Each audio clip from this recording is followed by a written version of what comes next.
boys and girls. Hello, welcome to my classroom.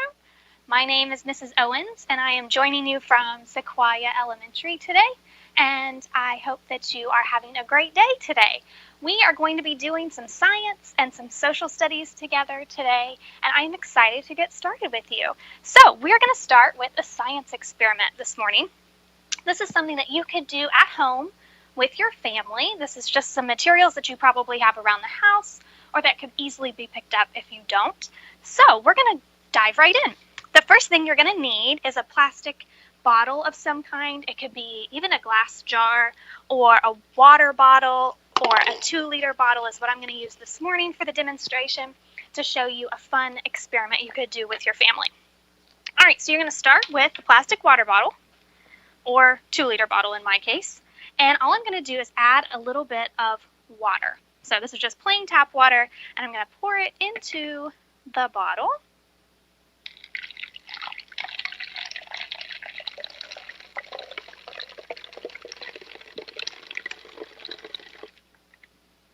This is about 3/4 of a cup of water.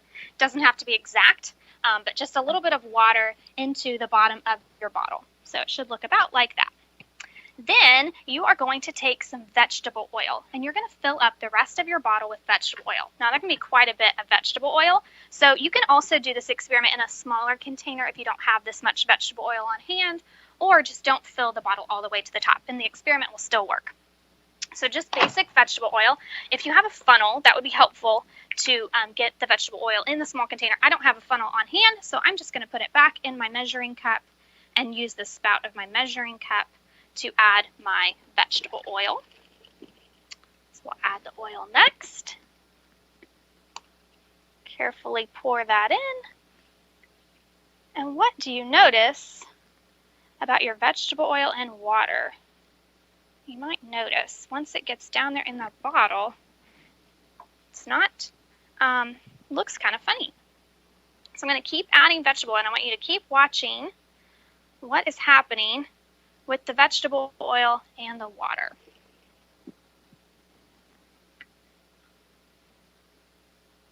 So I keep adding vegetable oil. Like I said, you can fill it all the way to the top if you want, or even just halfway or 3/4 of the way is plenty. It takes quite a bit of oil to fill a big container like this, but the larger the container, the more of a turnout that you will have with your experiment. So just going to add it one more time, get it a little bit more full to the container, and we're going to see what happens.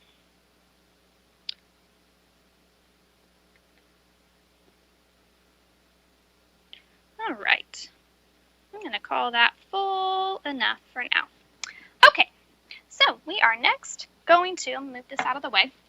The only other thing you need for this experiment besides the water and the oil and the container is you're going to need some food coloring, and you're going to need some kind of antacid tablet, so like a Alka-Seltzer or something like that.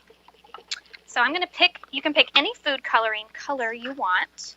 I'm going to pick blue since I work at Sequoyah and our school colors are blue and gold. I'm going to pick blue. Now you'll notice that the water is down in the bottom of the bottle and the oil is on the top. And that is because water is more dense than oil, so the oil is going to float on top of the water. Same thing will happen if you ever eat like vinaigrette dressing on your salad or something like that. It won't combine unless you shake it up really good and then it separates back out. All right, so we're going to add some food coloring. You just need about 10 drops of food coloring, so hopefully you'll help me count so I make sure I put enough. Here we go. 10 drops. 1, 2, 3, 4, 5, 6, 7, 8, 9, and 10. All right, I'm going to let those kind of go to the bottom of my container. And you'll notice that the food coloring goes all the way to the bottom. It doesn't stay in the oil. It's going down in the water. And you can kind of swish it around if you need to. And it's turning my water blue, or whichever color you choose. All right, and the last thing we're going to do is we're going to take our tablets, and you just need about half of a tablet. A whole tablet won't fit in the top of the lid, so just break it in half. And what you're going to do is you're going to create a lava lamp. So you're going to drop this in, and you're going to see the lava rise to the top of the bottle. So I'm going to drop it in, and here we go. You'll watch it start reacting to the tablet. And you can add more tablets. Oh. Let's see, once it starts going, there it goes. So you'll start seeing the blue rise up into the bottle. And I'm going to add a little bit more, and I'll show you again. This is a bigger container, so you can add a lot more. Now, for an extra effect, you can even get a flashlight and put underneath, and it appears to kind of be glowing like a real lava lamp would. And you just keep watching as all of the particles rise to the top. And that's gas bubbles that are created from that effervescent tablet, and the gas is escaping by coming up to the top of the surface. And I know you probably can't hear it, but I can hear it bubbling. All those gas bubbles are making noise in that bottle. And you can do this even in a small container. I have a son at home who's 5, and he made one in this water bottle, and I'm going to show you. You can do the exact same thing in a smaller container, and it will also work. Ooh, my hands are all slippery from the oil. So you're going to take a tablet, break it in half, drop it in, and it will do the same thing even in a small container. You'll notice it starts to bubble. And there goes the lava lamp effect. So I hope that's something that you try at home. You might want to do it outside or at your kitchen table with the help of your parents so that they can help with the mess as well.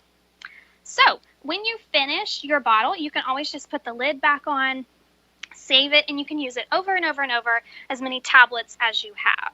So I'm going to lid these and move them over to the side so I don't make a mess any more than I already have. All right. So to make that an experiment, it's more of a demonstration, but to make it more of an experiment, you could experiment with different effects. So maybe you, if you have siblings or your parents, you could make more than one and try it with warm water versus cold water, or the different colors, or maybe more oil or less oil, and see if any of those have an effect on your experiment. So that's our science experiment. I hope you enjoyed that, and that's something fun that you can do with your families at home. All right, now we're going to talk a little bit about history and social studies at this time. So the first thing I'm going to talk about is how do we learn about history, and how do we know what we know about the past? So something that you might be thinking as well, I learned about the past from school or from a teacher or from someone else telling me about it. And that's true. You might learn that way, and that's a great way to learn. So one thing you might do is you might think about books that you've read or movies you've seen that portray something from the past. And those are all great ways to learn about the past. And so if I were to ask you, hey, what do you know about George Washington? And maybe you could tell me, oh, well, he was the first president, or he's on the dollar bill. Well, those are all true things. And so how do we know that he was the first president? How do we know what his life was like, or some of the things that he did? And the truth is, we have to learn about that through books and movies and talking to experts that know about those things. However, I want to know, how do those experts know? And how do the people that teach you about George Washington, how do they know those things? And so I'm going to tell you, they know by something called primary sources. And primary sources are things that are from that time period. So you might not know it, but in your living room or wherever you're watching from today, if you look around the room that you're in, what are some things that are in the room? So I'm going to give you a minute, and I want you to look around and think about what are the objects in the room with you. Did you see some things? Like even in the room I'm in right now, I have my little stage, and I have a notebook, and I have some props and things around me, and this is my classroom. You can't see it, but I have desks and chairs and those sort of things around me. Well, what you might not know is all those things in that room with you are all primary sources. Those are all things that you use on a daily basis in the year 2020 that we are in. All of those things are things that you use. And so in the future, people might want to know what your living room looked like or what things you had in your house. Those are all primary sources because you're there and you're using them in your everyday life. So primary sources are things like artwork. Maybe you have things hanging on the wall, pictures, or a piece of art maybe that you painted or drew, maybe something on the refrigerator. That's all primary sources. Things like letters. Maybe you've written a letter or you've received a letter. I know I've gotten some letters from some of my students right now. I got some letters in the mail yesterday. Those are primary sources because my students wrote those just here recently. Things like newspapers and plays, diaries, all of those are things that we consider to be primary sources as long as they happen during that time. So if I go back to the topic of George Washington, that's, if we think about primary sources of him, it would be things like, did he write letters to his family? Did he have things in his home that we still have today? For example, his house is a museum that you can visit today, and you can see some of the furniture that he really used and things that he saw looking out on his back porch. And all of those things are wonderful primary sources that we can learn about him from. And some of my students might be able to tell you that you can even learn from something called archaeology, digging things up from the ground and uncovering those and finding things from the past that people used. So we're going to talk about a person of the past today. And this person was very important to history. And she created her own primary source, and she didn't even know it at the time. And so this young lady was alive almost 100 years ago, or about 100 years ago, and she wrote in a diary. And this diary became very famous. And all because she wrote down things that were happening to her during a time that was a very unfortunate time in her country that she was living in. So I'm going to talk to you today about a young lady named Anne Frank. Okay, Anne Frank was a very special girl. She was an ordinary girl like any of you, I'm sure, watching. She was ornery and she had dark curly hair, and she got in trouble a lot at school, and she had an older sister. And on her 13th birthday, she received a very special gift. So I'm going to tell you about that gift. I'm going to read to you a little bit out of a couple different books to kind of explain to you what happened with her very favorite birthday present she ever received. So Anne Frank woke at 6 o'clock in the morning on Friday, June the 12th.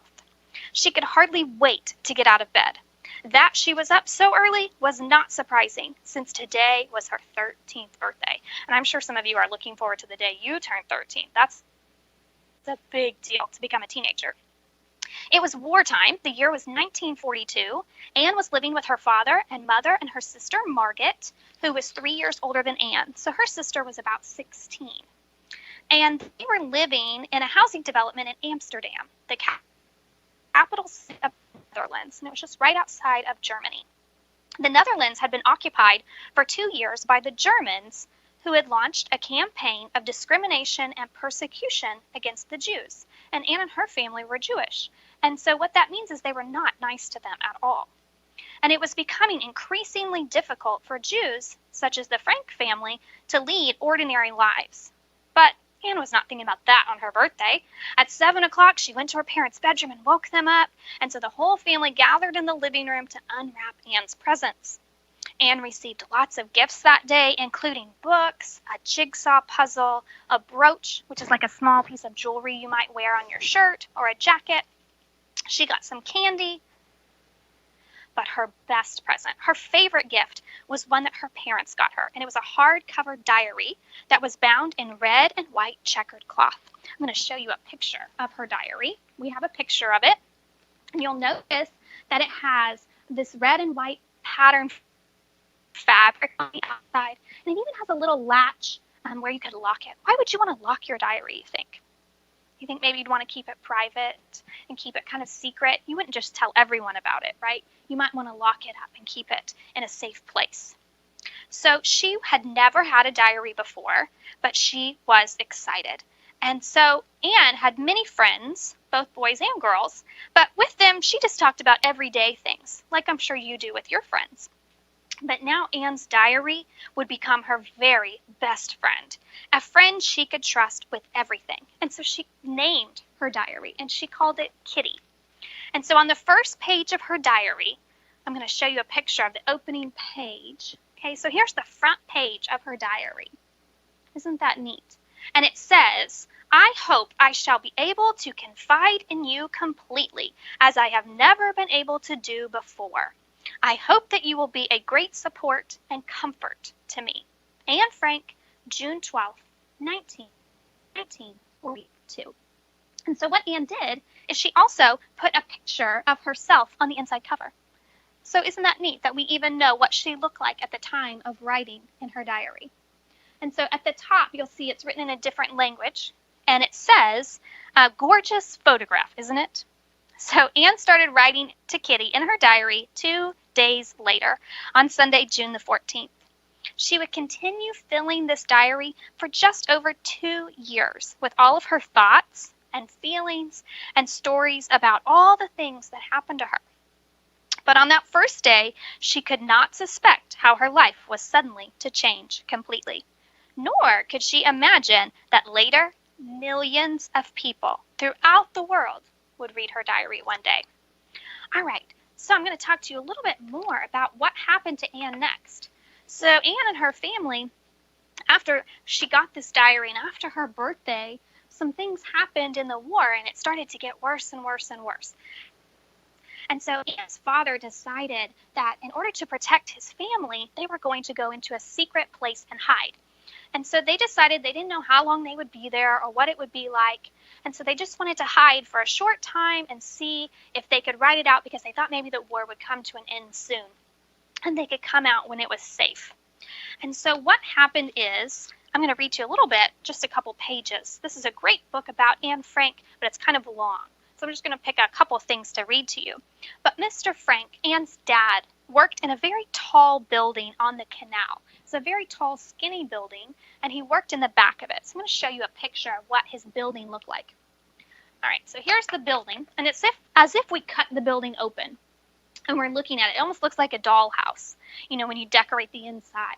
And so what happened is the canal would be out here, and the front had homes and businesses in it, and Anne's dad had a business down here in the back. Well, back here, nobody was working with that part. And so what they did is they created a secret entryway. Do you see this bookcase? It could move. So I'll go back and I'll show you. The bookcase was right here. And so they had a secret bookshelf that could move, and that was how they got into their hiding place. So what Mr. Frank did is he worked in a tall building on the canal. Some of the upstairs rooms at the back were empty. So little by little, cautiously, secretly, he moved furniture and provisions, or materials, food, sheets and bedding and all those sort of things into this annex, or this small space. He had a toilet and a sink installed. So if the Germans discovered him and his brave Dutch helpers, the punishment could have been really bad. But all went really well, so he was ready for the crisis. It was not long in coming. When Margaret, Anne's sister, turned 16, she got a letter in the mail, and it was asking her to report for a labor service, and that meant working for the Germans. And so their family knew that if they sent off Margaret to work for the Germans, there's a good chance they would never see her again. That was not a good situation to be in. So they decided now was the time to go into hiding. So what they did is Anne and Margaret were told to pack up any of their treasures that they could, and they had to keep it in a small bag because they couldn't carry suitcases. That would look very suspicious. So Anne chose to pack school books, letters, a comb, and curlers. But first of all, she wanted her diary, and so she put it into her satchel, and they moved into this space. So here's a picture of Anne's bedroom as it would have looked at that time. And so you can see that she has her diary there laying on the table. She had a very small bedroom to live in, because there was another couple that moved in with them and their son Peter. So that was 7 people living in a very small space. And they actually took in one more person, and it ended up being 8 people in the annex. So they got on each other's nerves a lot. Anne was the youngest, and so she would get blamed for everything she thought. So she would write about all those sort of things in her diary. She would tell Kitty, her diary, all about all the things that were happening. She would get upset, or she would be scared sometimes, because remember, they're hiding. So they had to creep around very quietly. They weren't allowed to go to the bathroom or make any loud noises during the day because businesses were going on. And so she and her family ended up staying in that hiding place for a little over 2 years, very long time. And so she and her siblings, or her sister, they would get into little squabbles and little fights, and she would write about all of that in her diary.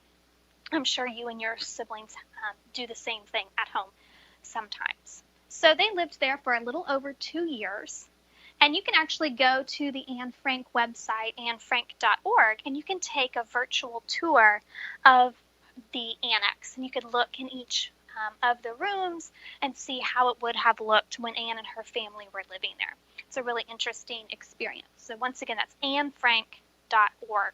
You can do the virtual tour. So what happened is, later, of all Anne's family, they were later discovered towards the end of the war, and they were all sent to different places. And the only one that made it back was Anne's dad. And someone had saved, once the family was split up, someone found Anne's diary and saved it for him.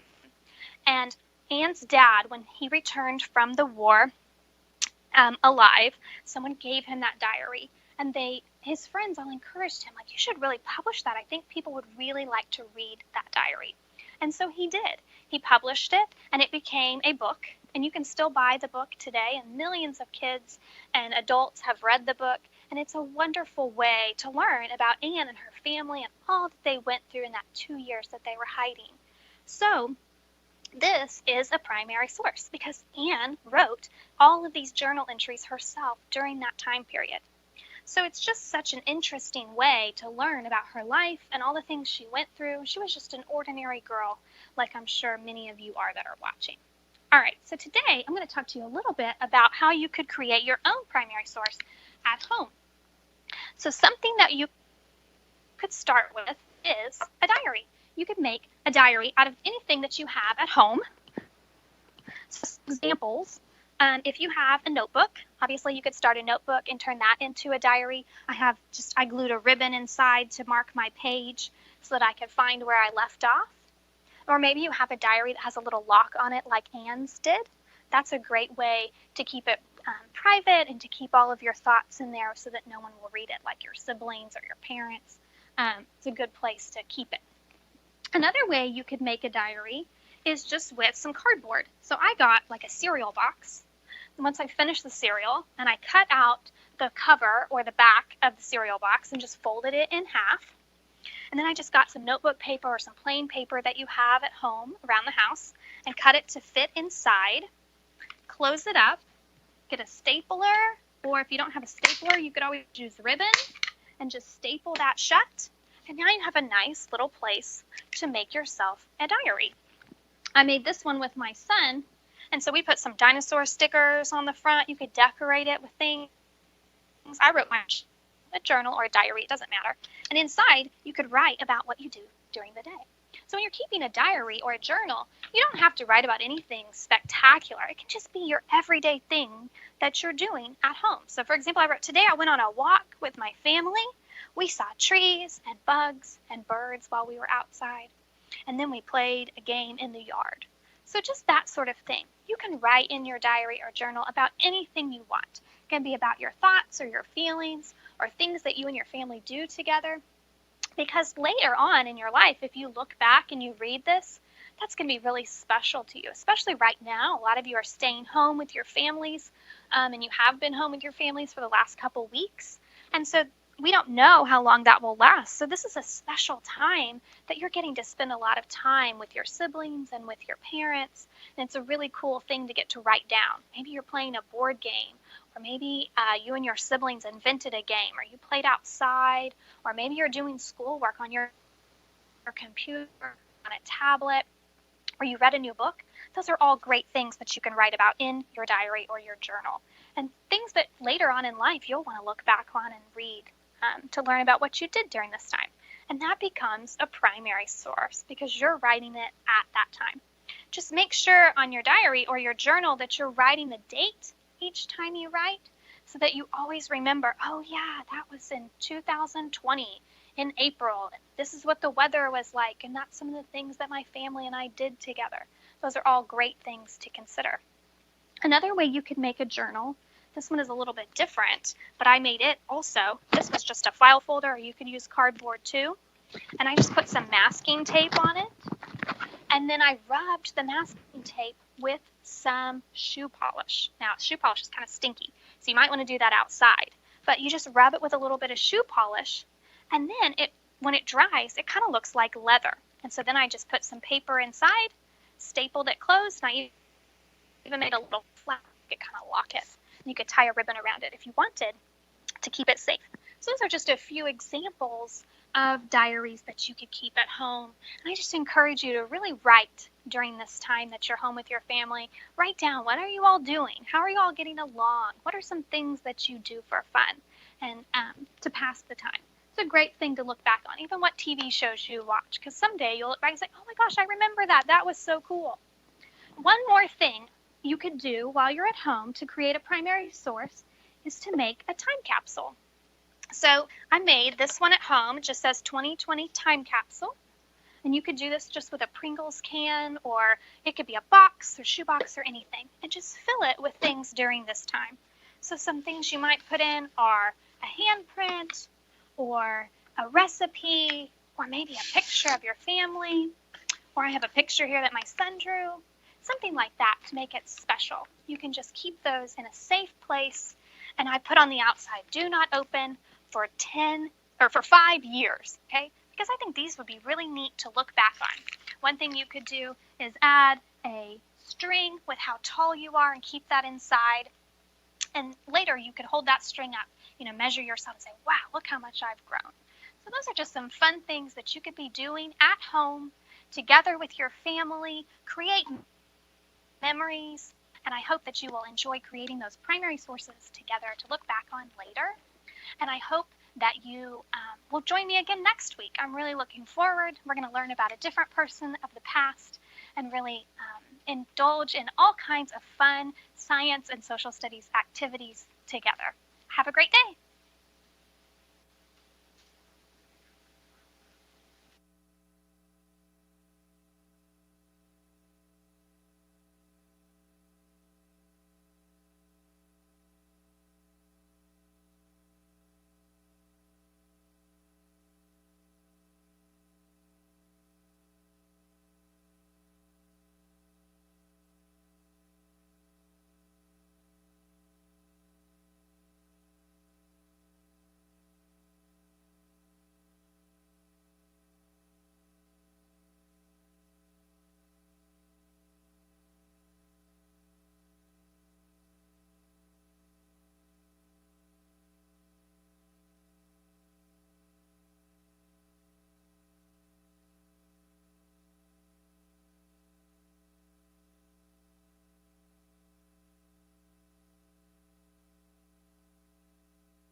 Boys and girls, thank you for joining me today. My name is Mrs. Deff, and I teach kindergarten at Sequoyah School. I have lots of friends that I've been Skyping with, and we've been having Zoom meetings with your teachers, with Miss Partizana and Miss Gideon and Miss Oliver, and I've talked to Mrs. Saul, and I've seen all kinds of wonderful things on Miss Carter's dojo page. I just want to let you know that we are missing our students so much, but I'm glad that you could join me today. Boys and girls, before we get started, I just want you to know that you might want something at the end of this to write with. So if you have some kind of paper, maybe just a spiral notebook, or if you have any kind of paper around your house, old mail, anything will work. You'll just need to make sure that it's plain on the back so you can draw a really nice picture when we're finished. I have a lot of words up here, and we're going to talk about those in just a minute. But before I do that, have you missed me? Have you missed your teachers? We have missed you so much. As a matter of fact, one of my students, Cassie, comes by every morning and gives me a hug. For 4 weeks, I haven't gotten a hug from Cassie. And this morning, her mama sent me a message that she is so excited to see me. So I just want everybody to stand up right now. All of you stand up. And I want you to reach your arms out way big and give yourself a big hug and think that's either from one of your friends or your favorite teacher. Maybe you're hugging somebody you haven't seen in a while. Oh, that was a good hug. Thank you. I could feel your hugs from here. I promise. Many of you give the best hugs out there. Oh, I feel so much better now because, I've never had to teach on TV. This is my first time. And I just want you to know that I was thinking about what we were going to do today. Well, free time with Mrs. Duff. That's what my sign says. I'm not going to read you a book, though, because a lot of us have books at home, or you guys have gotten to read books on the internet. Maybe your teacher has sent out all kinds of websites for you to go to and read books and have books read to you, and you might find them anywhere on the internet, or maybe you've borrowed some from the library and you still got those, and hang on to those library books because your librarian's going to want it back when you get back to school. So I just want you to know that when I was a little girl, I had a favorite book. We all do. We all have a favorite book. My favorite book was The Best Nest. And my mom would read it to me probably more times than she wanted to. And I knew every word in that book. I knew that story from front to back. Well, it's about a pair of birds that build a nest. It's written by Mr. P.D. Eastman. He also wrote some other good books about birds, like Are You My Mother? That's another one. And he wrote a lot of books about animals. And a lot of books are about animals because animals are something we know about and we see a lot. Well, yesterday when I was out in my backyard and I was looking around doing some yard work because it was a beautiful day, and then this morning I got up and it was cold again and my feet were cold on the way here. And I was outside working and I noticed there were a lot of trees in my backyard. There was a great big tall tree that's been there for years and years and years and years. It's probably older than me. There are some little bitty tiny trees that Mr. Duff planted. I don't plant trees, but he did a few years ago, and they're only just about that tall. Maybe about as tall as some of you, but they're not tall. And then there's trees that are in the middle. They're trees that are just starting to grow, just starting to get big enough for things to live in them. But the trees that most of the things live in, like the birds and the squirrels,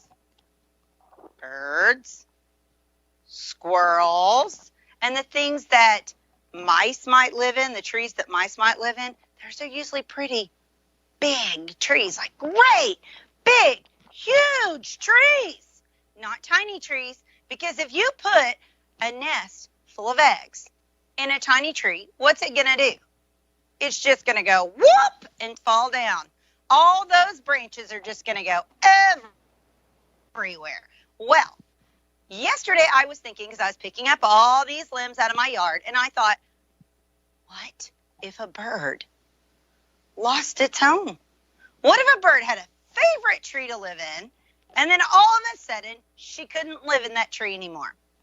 Well, I'm not going to read you a book about a bird in a tree, because I told you I like this book, but when I was little, I always tried to think of maybe what those birds were doing another time.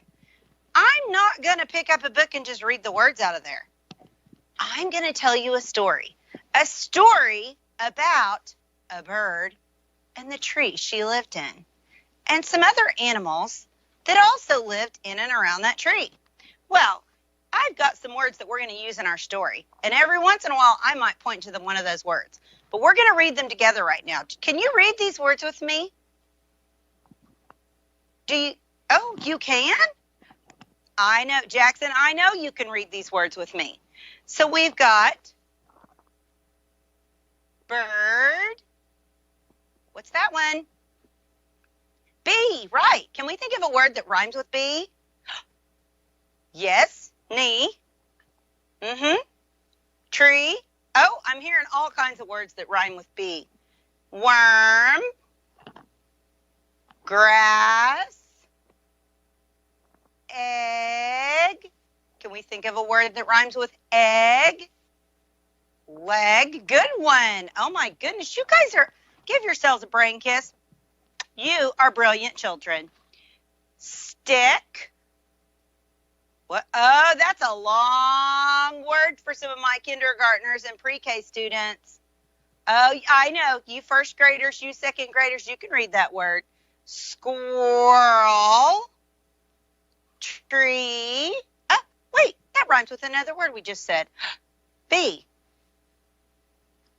Turtle. That's right. Man, that was another big word. Pest. Owl. Nest. Mice. And my favorite one, because I was born in July. Who else was born in July? That many of you were born in July? Well, I have a friend that was in my class this year that was born on my exact same birthday. We were birthday buddies. Cecilia, if you're watching, happy early birthday, July 19th. Sun. And can we think of a word that rhymes with sun? We usually eat our favorite foods on them. Bun. That's right. That's right. Yes. We eat our hot dogs and we eat our burgers on buns. So we're going to use these words. And when I get to these words in the story, if I remember, you might have to remind me. If I remember, I'll point to that word. But guess what? I kind of have an old brain, a lot older than yours. So your brain works a lot faster than mine. So I might skip over a word and I might say tree 15 times and I'm not going to go tree, tree. But think about it. And when I listen to somebody tell me something, I also like to write all the words down, or I like to kind of doodle and draw pictures. If you want to do that while I'm telling this story, that would be wonderful.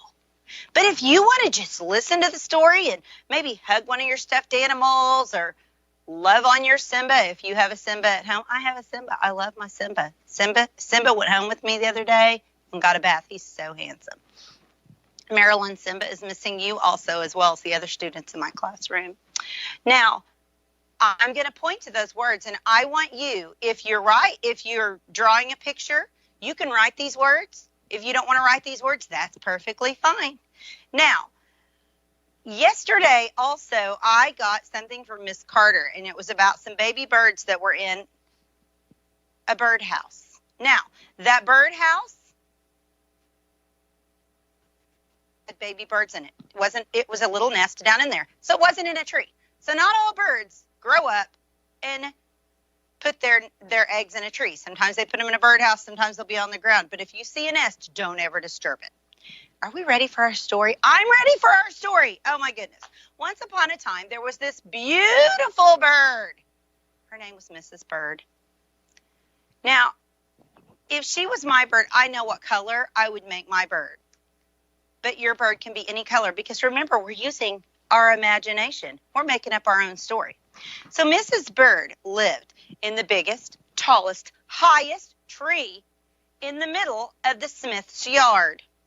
Well, Mr. and Mrs. Smith, they tended around their yard, and they had a big field of grass that was next to their yard, and there was even a little pond that was on the other side, and there were lots of animals that lived in and around the tree. Mrs. Bird loved her tree. She woke up, and the squirrels that lived underneath the tree in some holes, they ran up and down the tree and up and down the tree.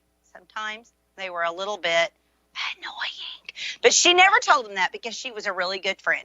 She just tried to ignore them and move on with her day.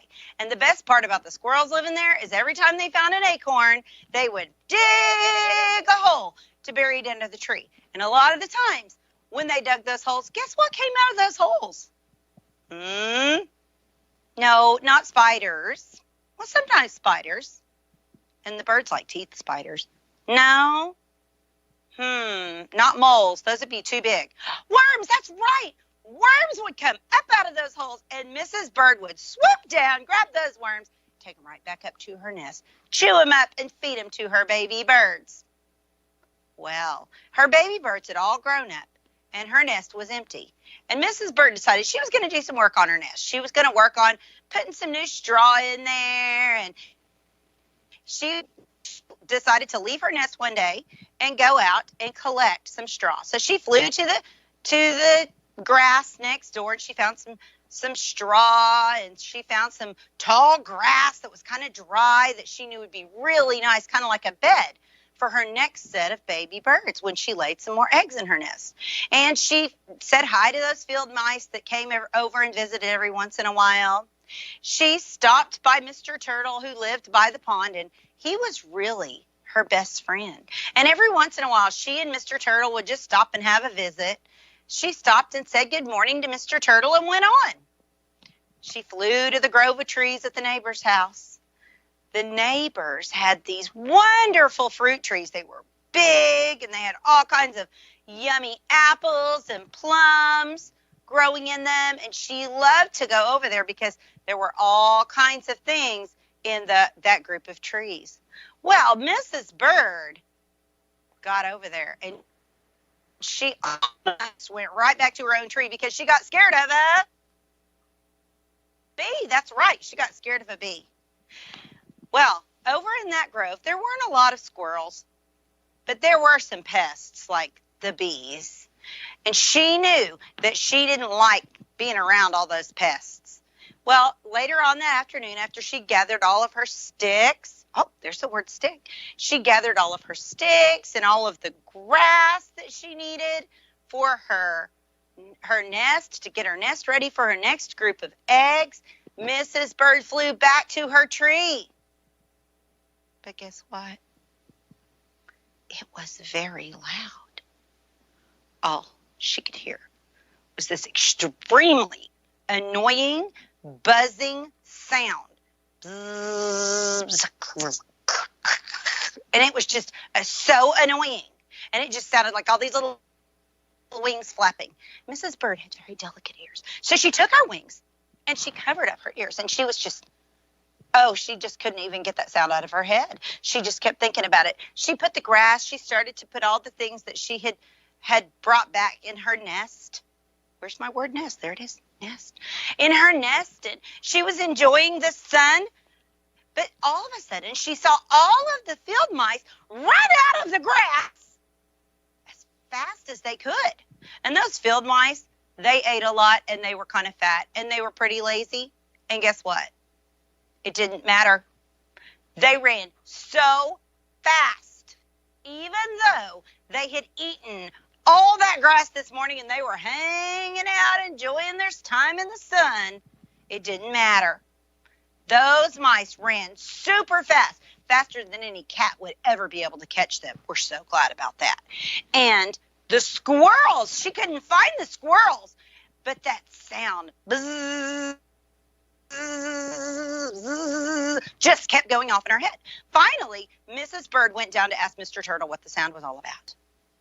And she looked at the field of grass. And guess what? The grass had all these little bitty bugs. These little bugs eating it all the way to the ground. And then she looked up at her tree. And guess what? all of her big, beautiful leaves were being eaten by these bugs, these creatures she had never seen before. So she asked Mr. Turtle, Mr. Turtle, do you know why there's all that sound coming from the field next door and why my tree looks like its leaves are getting eaten up? Mr. Turtle sat there. He had his head in his shell, tucked in tight, sitting as quiet as he could be. He didn't hear Mrs. Bird. The noise was so loud. And after all, Mr. Turtle was pretty old. He'd lived there on the pond for a long time. And Mr. Turtle he didn't have very good hearing. Have you ever met those people that are hard of hearing? And every once in a while, sometimes they're older, sometimes they're like Mrs. Duff. They just can't hear you, and they say, huh? So Mr. Turtle stuck his head out of his shell and said, huh? What are you saying? And Mrs. Bird said it again. My tree is getting eaten up! Well, then Mr. Turtle listened, and he said, oh, yes, it is. Well, I guess we need to talk about that. The wise old owl once told me when I was just a young turtle that these little insects that we call pests come along every once in a while, and they're called locusts, and they like to eat everything, and then they fly away. Don't worry, it will all grow back one day. Well, Mrs. Bird was not going to be able to live in a tree with no leaves. The wind would blow. Might have to find you a new home. Do you know somewhere else you might be able to go just for a while? So Mrs. Bird thought about it, and she knew that she really liked that grove of trees. So she went and took some of the things out of her nest, and she said goodbye to the squirrels, and she said goodbye to Mr. Turtle, and she said, I'll be back soon, but I'm going to go have to build my nest somewhere else for now.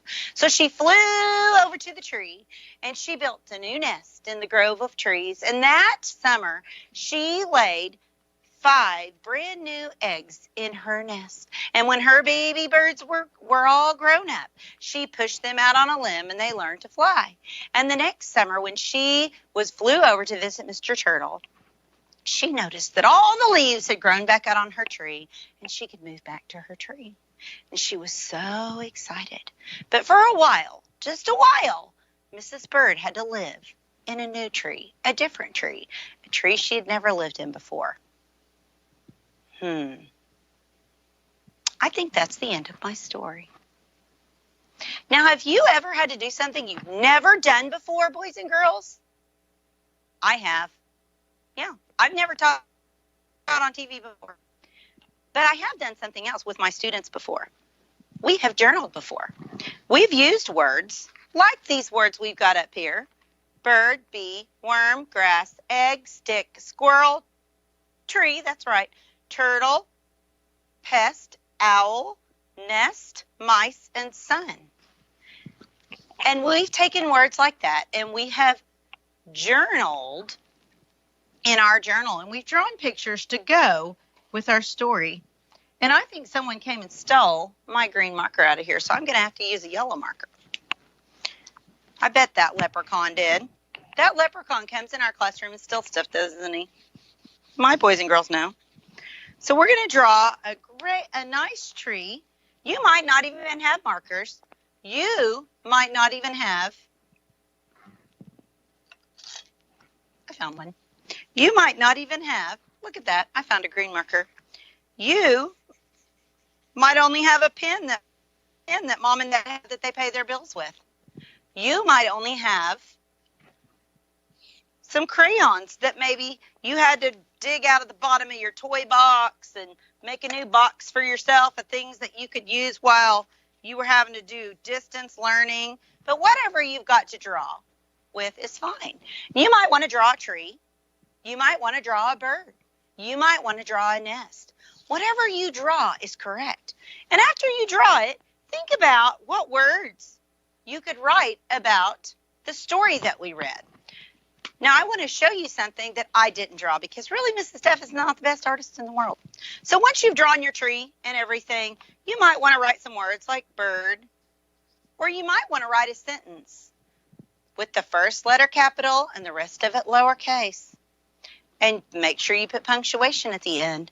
However, wherever you are in your writing, that's what's correct for you. So draw me a picture about that.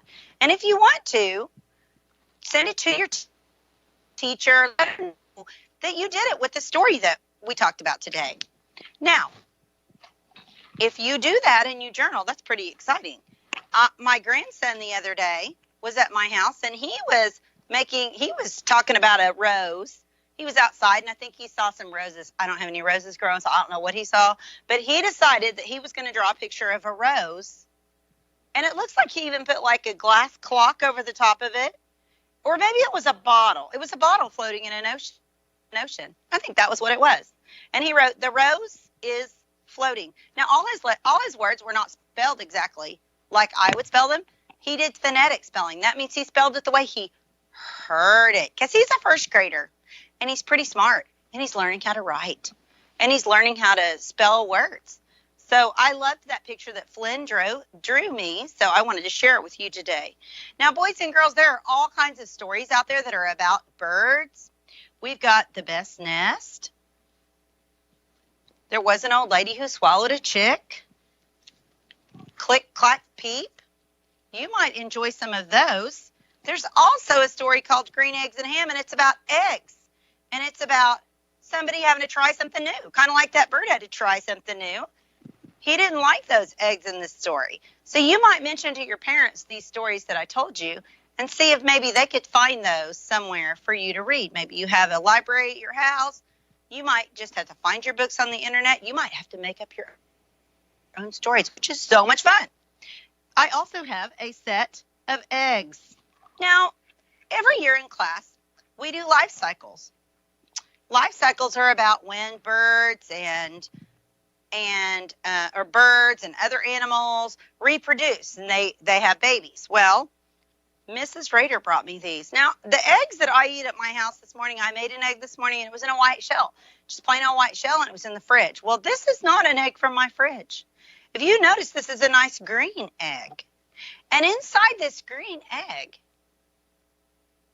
is the same yellow yolk that I ate this morning and the same white albumin. But if I put these eggs in a nest with a bird and she sat on them for 21 days, they might hatch.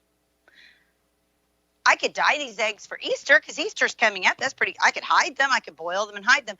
But I'm going to do something special with them. This afternoon, I'm going to set up my incubator and I'm going to put them in my incubator where they're nice and warm and they'll start to grow. And in 21 days, we'll have a special surprise. And I'll take some pictures so I can show that to you next week as they grow. And I'll look inside those eggs and maybe we'll get to see some chicks hatch. Chicks don't always hatch, but sometimes they do. Now, boys and girls, I'm excited that you got out your journals and I'm excited that you joined me today. Think about some other books that you might be able to read that are about animals and that are good stories that you enjoy. Remember, if you journal and you have things in your journal that you want to share with your teacher, have your mom or dad take a picture of it. Send it to your teacher. You could even if you know my Facebook page, you could even send it to me. You could send it to sequoiaheagles.net. Maybe there's someplace we could send it to our teacher on there. I want you to remember, though, that we are all missing you. I want you to be careful outside. Now, today it's kind of cold,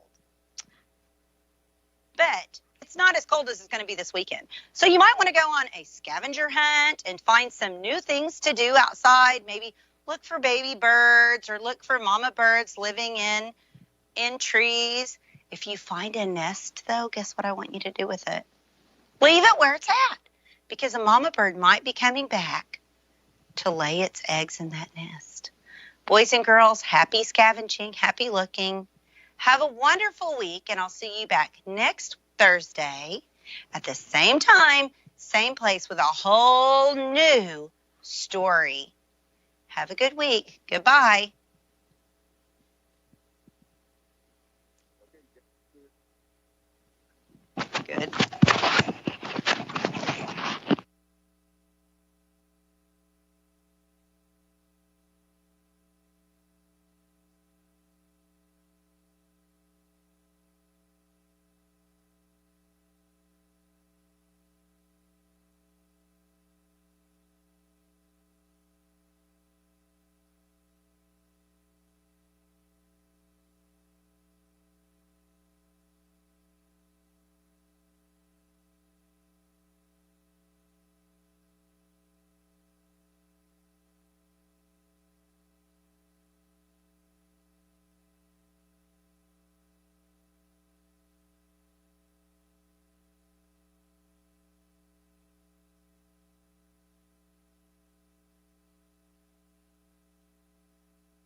I'm Barbara Smith, and I am a Sequoyah Eagle. I teach 6th grade language arts. So today we're going to talk about how to analyze a story using the story elements.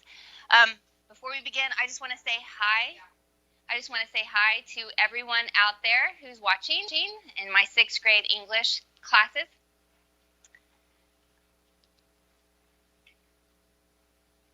Okay, so before we get started, I like to start every day with a quote. In case of good books, the point is not to see how many of them you can get through, but rather how many of them can get through to you. And I think that's really important. When we read novels, we read them for entertainment purposes. We read them for the message that they give to us because, I mean, they're an escape. They take us places. They make us feel connected to the world. So why do authors write? Well, they write for that reason. They have a message, and we're going to get into that. So the story elements that we're going to talk about today: setting, conflict, character, narrator, theme, and plot. And I have this picture that I found. I really like this picture because it sets a scary setting. Imagine if you were these two little children standing outside the house, and we've all had that scary house that we didn't want to walk past in our neighborhood, right? I know, I've been there. Ooh, fancy. So let's talk about setting. So setting's important, right? Because if you didn't have a setting, I mean, where would the characters be? And it's important to know where our characters are. So how does an author use setting? Well, setting's environment or surrounding in which the event takes place. It can also be like an era, like the 1980s, which by far is my favorite era of all time. Or it could be Renaissance times. And so those things are important for a setting. Time of day, night, mid-afternoon, early morning. Now, sort of like Snoopy, the Snoopy cartoons when Snoopy's sitting on top of the doghouse and he's got his little typewriter and he's typing, "It was a dark and stormy night." You know, Snoopy knew something, didn't he? So he knew that he needed to set that setting right at the beginning of the story because that helps the readers get into that conflict mode. They sense something that's suspenseful. Location, cottage in town, cottage in the woods. Why would a cottage in town be different than a cottage in the woods, guys? Think about it. If you're isolated at night in a cottage in the woods, it's kind of scary. I mean, I don't want to go there. I don't know about you guys. Glass house, kitchen, outdoors, just outdoors anywhere. There's an idiom that says people in glass houses shouldn't throw stones. Well, why do you think that is? Weather, stormy, sunny, tornadoes, snow. So if you are a 6th grader and you have had me for English, we have talked about setting and how it relates to conflict. And I played a song,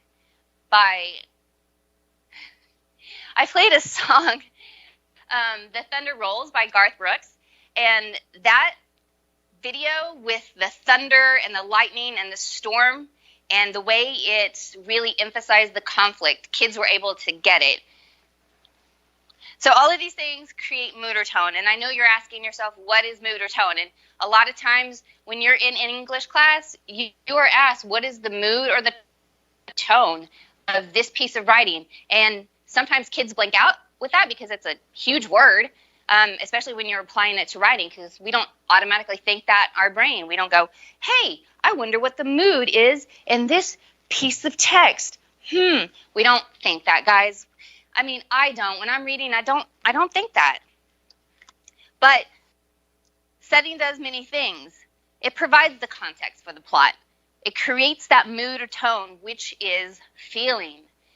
So when you're dark and stormy night, like Snoopy says, it's going to set up that feeling of there's bound to be something going on. There's something bad going to happen, so we should look out for that. It sort of foreshadows the events, and it helps you understand conflict.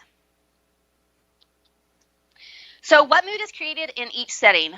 So I have two pictures that I took when I was in Australia, and these are actually almost the same location, but different settings. And this is off Great Ocean Road. So you have a beach with the rolling waves coming in, and over here you have a canopy of trees where a dark path, where you like go under the path and it becomes dark and you can't see the end of that road. So what kind of mood would that set? Well, I don't know about you, but would you want to go over here, especially if you were alone? What if you were alone and a female? Would you want to go down that dark path? What about this one? Would you want to stand? I mean, this seems more relaxing to me. This seems more ominous. Maybe you don't know what's down there. So how does setting appear in a text? Well, if you were to write it, which I did, those are my words, you would say something like this. Or if you were reading this, which you may be able to read it, I don't know, but I'll read it to you. So it says, it was a calm day, overcast, but the ocean was still as blue, and the sand squished between my toes. I could hear the waves roll in and break upon the beach. Now think about that setting. If you didn't have the picture to look at, but you just read that text, what would that feel like? What mood would that create in your head?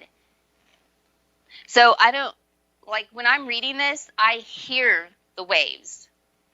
And that's an important part of the setting, is to be able to visualize that. And an author's doing a really good job if you can visualize that.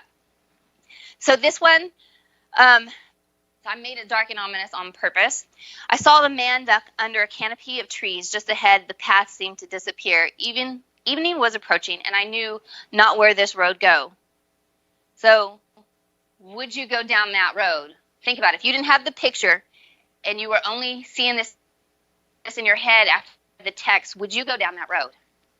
What would you think? Would you want your character to stop? Would you want your character to think about that before he went down that road? I mean, I definitely would. And if you have had me for class, you've read The Landlady. And what did the main character do? What should he have done before he went up those stairs? We all had the clues because of the context of the setting. So talk about conflict. That's what setting helps establish, is a conflict within the story. So there's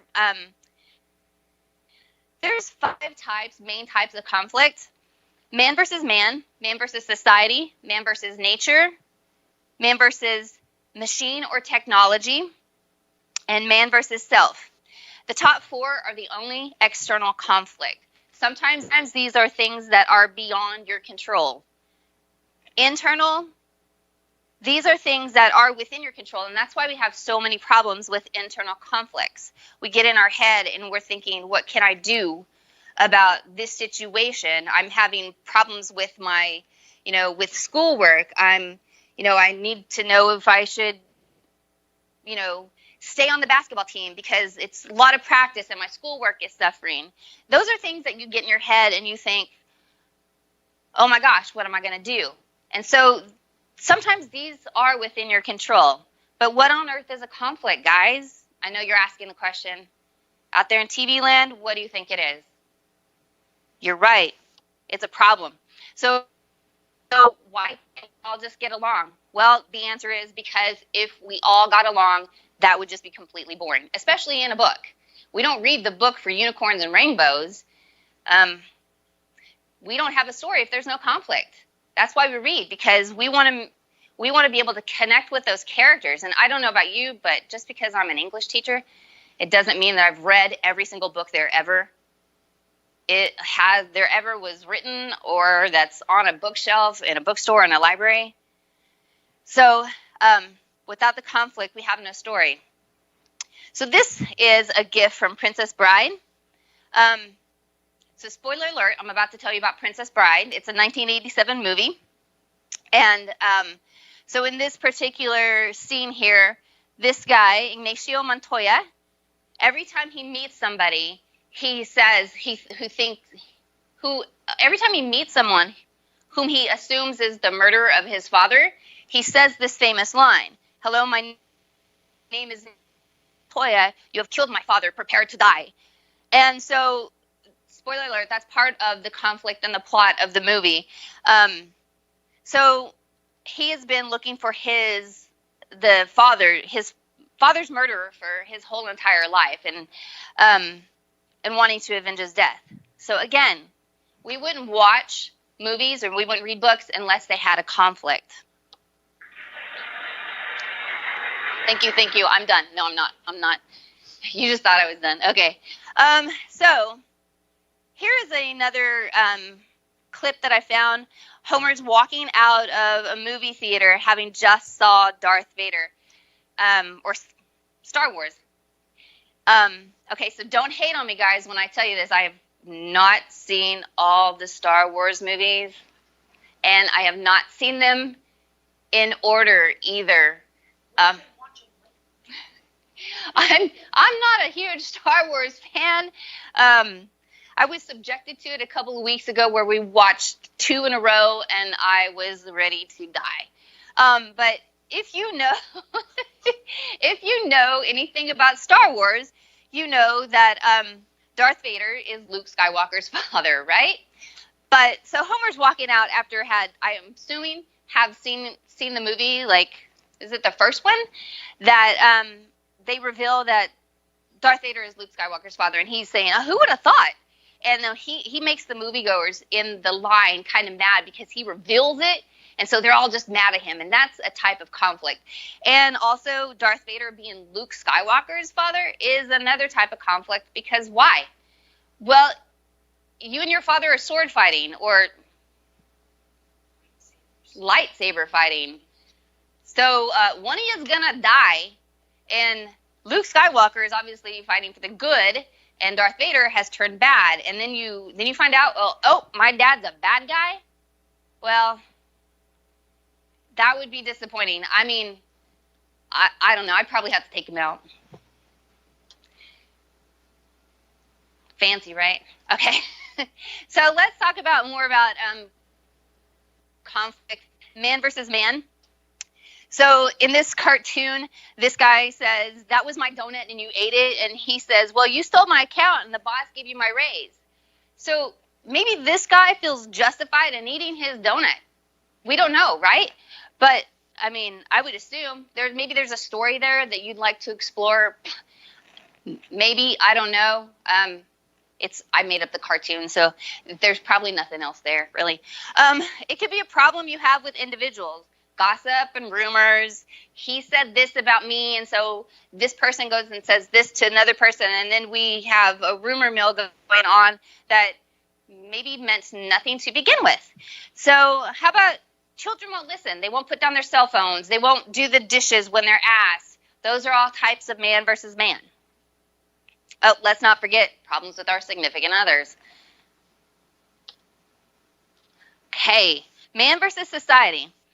So in Man versus Society, you are experiencing one person or maybe a group of people that have decided to challenge the laws or the way that things are set up in society. So 6th graders, if you've had me for 6th grade, you know that The Giver was one of those books that we talked about. Jonas is the main character, and he feels, after he gets the memories, and he starts feeling things for the first time, he wants to challenge the way that things are set up, because he realizes that the way that his society is set up is actually doing more harm than good. In this society, people, you don't have to choose your spouse. It's done for you. You don't choose your job. You don't choose your children, and you don't even have children. They're given to you, and they get a name. You don't have to do any of that. Everything is provided for you, and you don't even have to feel a thing, because all of that's taken care of. But Jonas says to the little baby Gabe, things could change. Things could be different. I don't know how, but there must be some way for things to be different. Now right there's a hint about what Jonas is going to do. That's part of the conflict. You know right there that he's thinking about going against society. So other society examples are civil rights movement. If you get a ticket, why getting a ticket? Why is it man versus society when you get a ticket? Well, because you have established laws. And so when you break the speed limit, that's an established society rule that you are breaking. If you go to court and war. So man versus nature is another one. So right now, the sort of man versus nature conflict that the entire world is in right now is the pandemic, the coronavirus. And in 1919, we had the Spanish flu. So those are examples of man versus nature. And of course, being in Oklahoma, we are all familiar with tornadoes, storm season. Man versus machine and technology. So in this picture, the Terminator, he is created, and then Arnold Schwarzenegger has to go after the bad Terminator that wants to kill everybody, or the bad robot. So this is where science has gone wild. And also another example of science getting out of control is Frankenstein. He uses science to create a person out of other dead people, sews them back together, and reanimates it using technology, lightning, and electricity. So again, man versus technology or machines. So sometimes technology is not always a good thing, and we know that because right now some of you are experiencing that same thing, having to go to Google Classrooms or try to do your homework on the cell phone.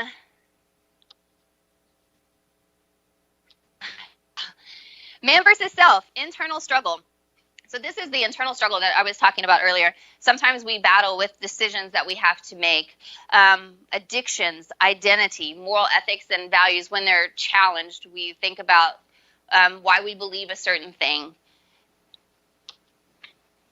So character and characterization is another type of story element that we have went over as a 6th grade class. If you're a 6th grader watching this right now and you've had me, you know that we talk about character and characterization a lot because it's important. Characters are important because they help move the story along. If you didn't have characters, you wouldn't have a story either. And wherever there are people, there's bound to be conflict, guys. We all know that. It's only natural. And we read them for the characters. If we have really good characters, we want to know more about it. It kind of connects us to the story a little bit more, especially if we can connect to a certain character. So the one thing that we talk about in my class is the stereotypical character. We have, so Breakfast Club, very good stereotypical movie. We have the bad boy. We have the girl who's considered the strange one, but she's like what we call her now, emo. Back in my day, we called them goth. Then we have the brain, the jock, and the princess.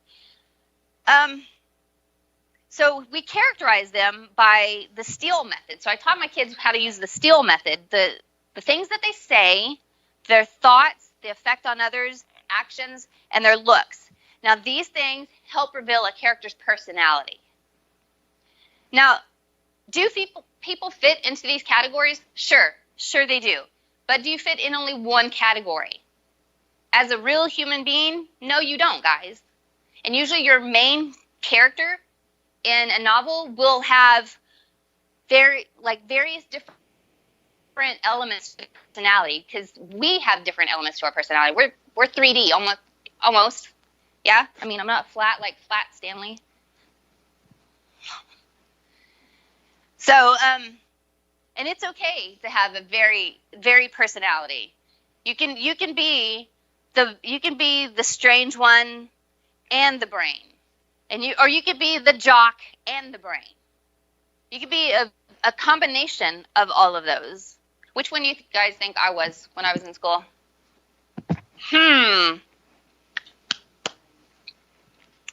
Princess. I was not the princess. Actually, I was a little bit of the strange one with that one, and the brain and the bad boy. I kind of got in trouble like on the side. Like I did my stuff like under the radar where nobody knew I was doing anything bad. I hope my grandmother's not watching that. And she told me she'd be watching.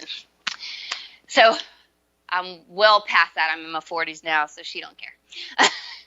So another thing that we also talk about when we read stories is the narrator and the point of view. Now, if you have a first-person narrator, that means that that character is in the novel. He's one of the characters in the novel, and you see things through his or her eyes. And that's good, but what if you can't connect to that character? So most of the time, what you're going to see is a third-person omniscient, which is called all-knowing. An all-knowing character or all-knowing narrator knows the thoughts and feelings of all the characters. And that sort of gives you a glimpse into everybody's personality and their thoughts. And let's go back. And their effect on others. And you know what they're going to do because you're that omniscient character or that narrator. So, but if you guys remember, the giver was third-person objective, because a third-person objective is a narrator with no thoughts and feelings. Because in that society that they lived in, they had no thoughts and feelings. They took a pill every morning so they didn't have to feel anything. And so it would make no sense to have it where we had a narrator that could narrate thoughts and feelings of other characters or the main character itself. You have that objective where it's kind of that distance between what the characters are thinking and feeling, especially when you have a novel that's supposed to portray no thoughts and feelings. So another technique that the authors like to use is they like to create a message in the story. They don't do anything. I tell my students all the time, they don't do anything accidentally. Authors do everything on purpose, and this is probably why I can't write a long novel. I get lost. I'd have to have sticky notes. They plan this out. Yeah, it's a skill, guys, to be able to plan this out and take that journey. So the theme is a central idea or message of the story. It gives the story meaning by linking the fictional world to our world. And it's used to communicate a lesson about real life. And that's why we read, guys, because we are trying to communicate that lesson in real life. There's tons of things that we as human beings go through all the time. Authors communicate this by using conflicts that seem to emphasize the theme or sets them up as opposing forces. So I just lost my train of thought. Just as in like Luke Skywalker and his father, the good versus the evil opposing forces. So examples of other themes: loyalty, freedom, pride, good and evil, injustice, and revenge. So this is my last slide. So plot is basically the sequence of events that is happening in the novel. In the beginning, down here in the introduction, you get the information about the setting and the characters, and this is where all that is established. And that takes place in about the first 5 chapters, maybe. And then the rising action, where you see that conflict develop between the characters. You get hints and foreshadowing about what's going to happen. And then at the climax, this is where everything just kind of goes boom and falls apart, and people start realizing things, and those conflicts sort of erupt. And then the falling action is where everything starts to wrap up. We get some resolution. People are starting to mend their ways and make amends. And then the resolution. And if you want a fancy word for resolution, it's denouement. It's French. I don't know why I had to tell you that. But at the resolution. Now, there's a lot of stories, especially poems, that don't have a resolution. They have the tension, and the resolution is left up to you. So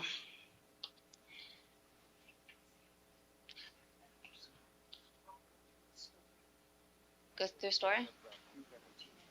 Okay. So an example of a plot of events is with the giver, when you meet Jonas, he seems to be going along really well. He seems to be playing along with the society's rules, and he seems like he's a good boy. He wants to do everything right. And then when he becomes the receiver of memory during the ceremony of 12, then he understands that that things are a little different. He starts getting those messages, those memories, and he says, wait, something's not here.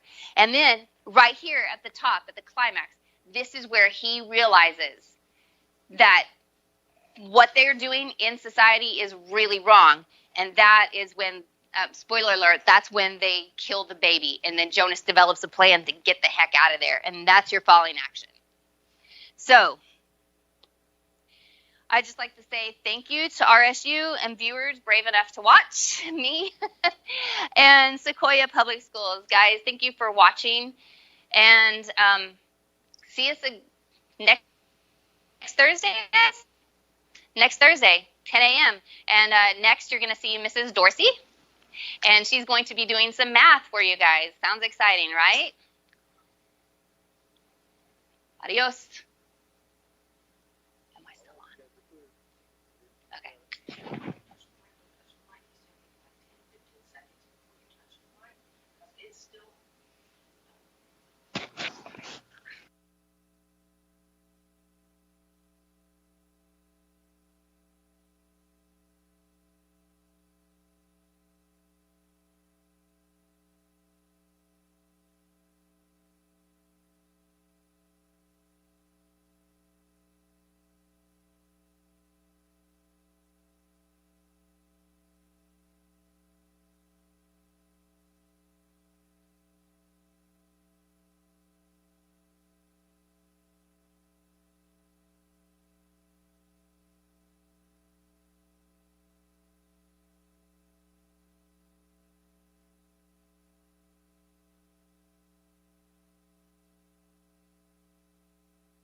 Hey guys, Mrs. Dorsey here. I've missed all of you guys since we've been out with this crazy world pandemic that's been going on. Just a few things that my family and I have been doing. We live on about 36 acres, and so we've been able to go to our pond and fish or just go for a nice walk, so that's been really cool. I just want to give a shout out to my second hour, and I also want to give a shout out to my mom in Michigan who's watching, so hi Mom. Okay, I really thought about what lesson did I want to start out with, so I decided to do something that was a foundational part of algebra. So it gives you guys a good starting point to really prepare yourselves for 8th grade. And even those out there that are in the 5th grade, 6th grade, 7th and 8th grade that are watching, this is a great thing for you to do at home. So while I start to go over the first 2 slides, go ahead and get a piece of notebook paper and any kind of writing utensil. Does not have to be a pencil, so that you can work the problems out with me. Okay, here we go. So the essential question I want you to keep in the back of your mind as we go through this lesson is, how can you use numbers and symbols to represent mathematical ideas? And that means, how can we use letters, so variables? Symbols could also be shapes or pictures of things that we might use every day, like apples or bananas. So keep that in mind. Okay, what we're going to learn about today is we're going to learn to identify parts of an algebraic expression. And if you guys remember, an algebraic expression does not have an equal sign. If it has an equal sign, then that is what? An equation. Write an algebraic expression in simplest form by combining like terms. And these are some vocabulary words that we're going to go over here. So, these are probably too small for you to see, but I will go ahead and read them with you. The first word is term. A term describes the parts of an algebraic expression. So I want you to imagine like a chocolate chip cookie, which are actually my favorite cookies. And think about all the different parts that go into that cookie. You've got flour, butter, salt, sugar, I think probably baking soda or baking powder. I don't cook, so I don't really know. I'm just guessing. And of course, the chocolate chips. So all of those ingredients are terms. So the different parts, the numbers, the variables, the constants, the coefficients, those are all the ingredients or the terms of an algebraic expression. The next vocabulary term is a constant, and that is a number without a variable. And if you guys remember from previous lessons when we were in school, it stands alone. It's really lonely. It doesn't have a date for prom, which is kind of depressing, but, you know, more power to them. Coefficient, a number that's attached to the variable. So if you see a number and a letter stuck together, you know that that has a coefficient. A variable, it's a letter that represents an unknown number, amount, or value. So if I'm talking about, let's say, I want to make t-shirts and sell them for $10 each. I don't know how many t-shirts I'm going to need to make because I don't know how many people might want to buy them. So I could use T to represent the amount of t-shirts I might make. Like terms. Like terms are variables that can be combined or constants be combined. So we've got variables in one category, which are letters from the alphabet, or constants that are in another category. And remember, those are the numbers that stand alone. I can't put together A and T because they're in two different groups. Simplest form. Combining like terms into the smallest form possible. So think of a fraction, like let's say 5/10 or 5/10. If I put that in reduced form or simplest form, then I would get 1/2. Well, that is the same concept when we put algebraic expressions into simplest terms. I want to get it as small as I possibly can. Okay? All right, this is our first problem, so hopefully you guys have a sheet of notebook paper or any kind of paper, and we're going to go ahead and do it together. So this says identify the terms, coefficients, and constants in the expression 6n minus 7n minus 4 plus n. Now remember, earlier in the school year, I told you guys that in the land of algebra, because that's a cool place to be, the plus and minus sign have two jobs. The first job is to act as an operation, so adding or subtracting. The second job, which is the magic part of being in the land of algebra, is it tells me whether my term is positive or negative. So the terms in this algebraic expression are 6n, negative 7n, negative 4, and positive n. So you can see the minus symbol told me that 7n was actually negative. And then the same thing with the minus 4's, negative 4, plus n told me that it was positive n. Now, if you notice, there's nothing in front of 6n. And that's because there's nothing that needs to be connected with the 6n. So if you don't see a symbol in front of it, then you automatically know it's positive. Okay, so let's go to the like terms. The like terms would be anything that are the same. So anything that has an n or a constant that stands by itself that can be put together with something else. So our like terms are 6n, negative 7n, and n. I can't put anything with the negative 4 because there aren't any other numbers that stand alone that can be put together with it. Coefficients. Remember, coefficients are any numbers that are attached to a variable or letter. So my coefficients are 6, negative 7. Oh, I was about to write n. Do not write, I'm kind of glad I made that mistake. Do not write the variable when you are writing the coefficients because that is not a part of the coefficient.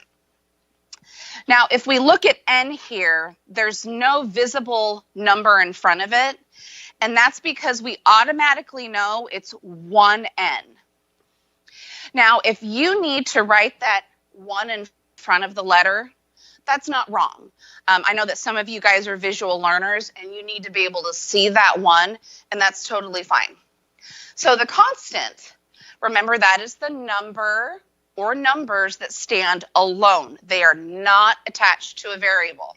So in this example, negative 4 would be our constant. Now, if you guys have any questions about the lesson I'm teaching today, feel free to log into your Google Classroom in the hour that you have me and just sort of ask a question. Or if you are not in my class and you want to contact me about a question, you can email me nicole.dorsey@sequoiaeagles.net. Okay, the next example we have is 3x minus 5 plus 2x minus x. So we're just going to identify the terms, like terms, coefficients, and constants. So the terms in this example are 3x, negative 5, 2x, and negative x. The like terms in this example are 3x, 2x, and negative x. And for those that are visual learners, I'm going to put negative 1x so that you know what I'm talking about. And the coefficients in this example are 3, 2, and negative 1. Remember that negative 1 is just understood when you have a variable that stands by itself. The constants in this example are just negative 5. Okay? Now, if we go to the next problem, it says, write 4y plus y in simplest form. Remember, simplest form is when we're putting together an algebraic expression until we can't make it any smaller. And I've got some steps over here for you to follow. Step 1 is to group like terms.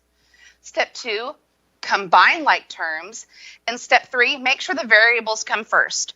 I always add that in because when you get into higher mathematics like Algebra 1, Algebra 2, geometry, you are going to have to put those variables in alphabetical order.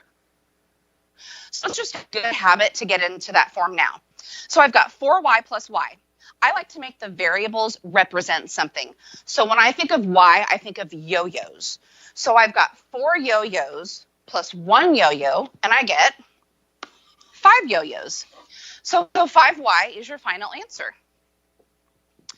In this example, it says write 6n minus n in simplest form. And once again, I've got my steps over here. So I'm going to give n noodles. I'm Italian, and I love spaghetti. So 6 noodles minus 1 noodle means I probably ate one, and I have 5 noodles left. Okay, don't forget the variable that stands by itself means 1. Okay, this one says write negative 5g minus 5g in simplest form.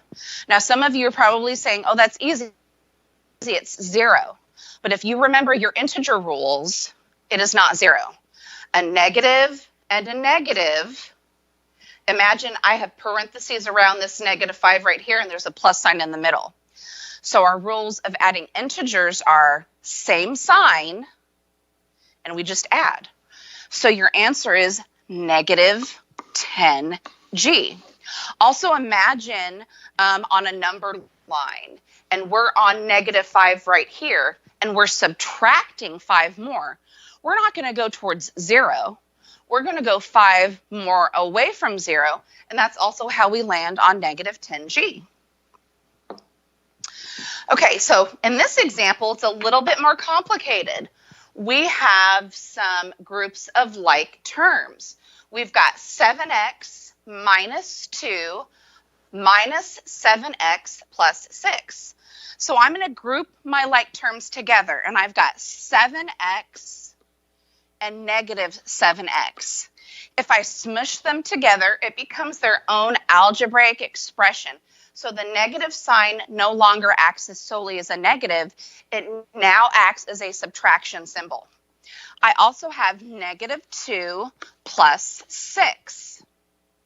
So 7x minus 7x is 0. Negative 2 plus 6, remember your integer rules, opposite signs, keep the sign of the bigger number and subtract. So that would be a positive 4.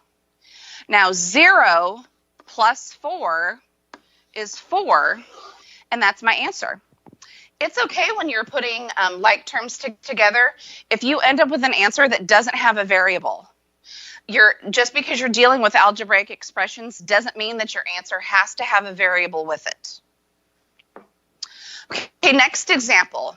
We've got x plus 11 minus x minus 11. So I'm just going to group my like terms together again.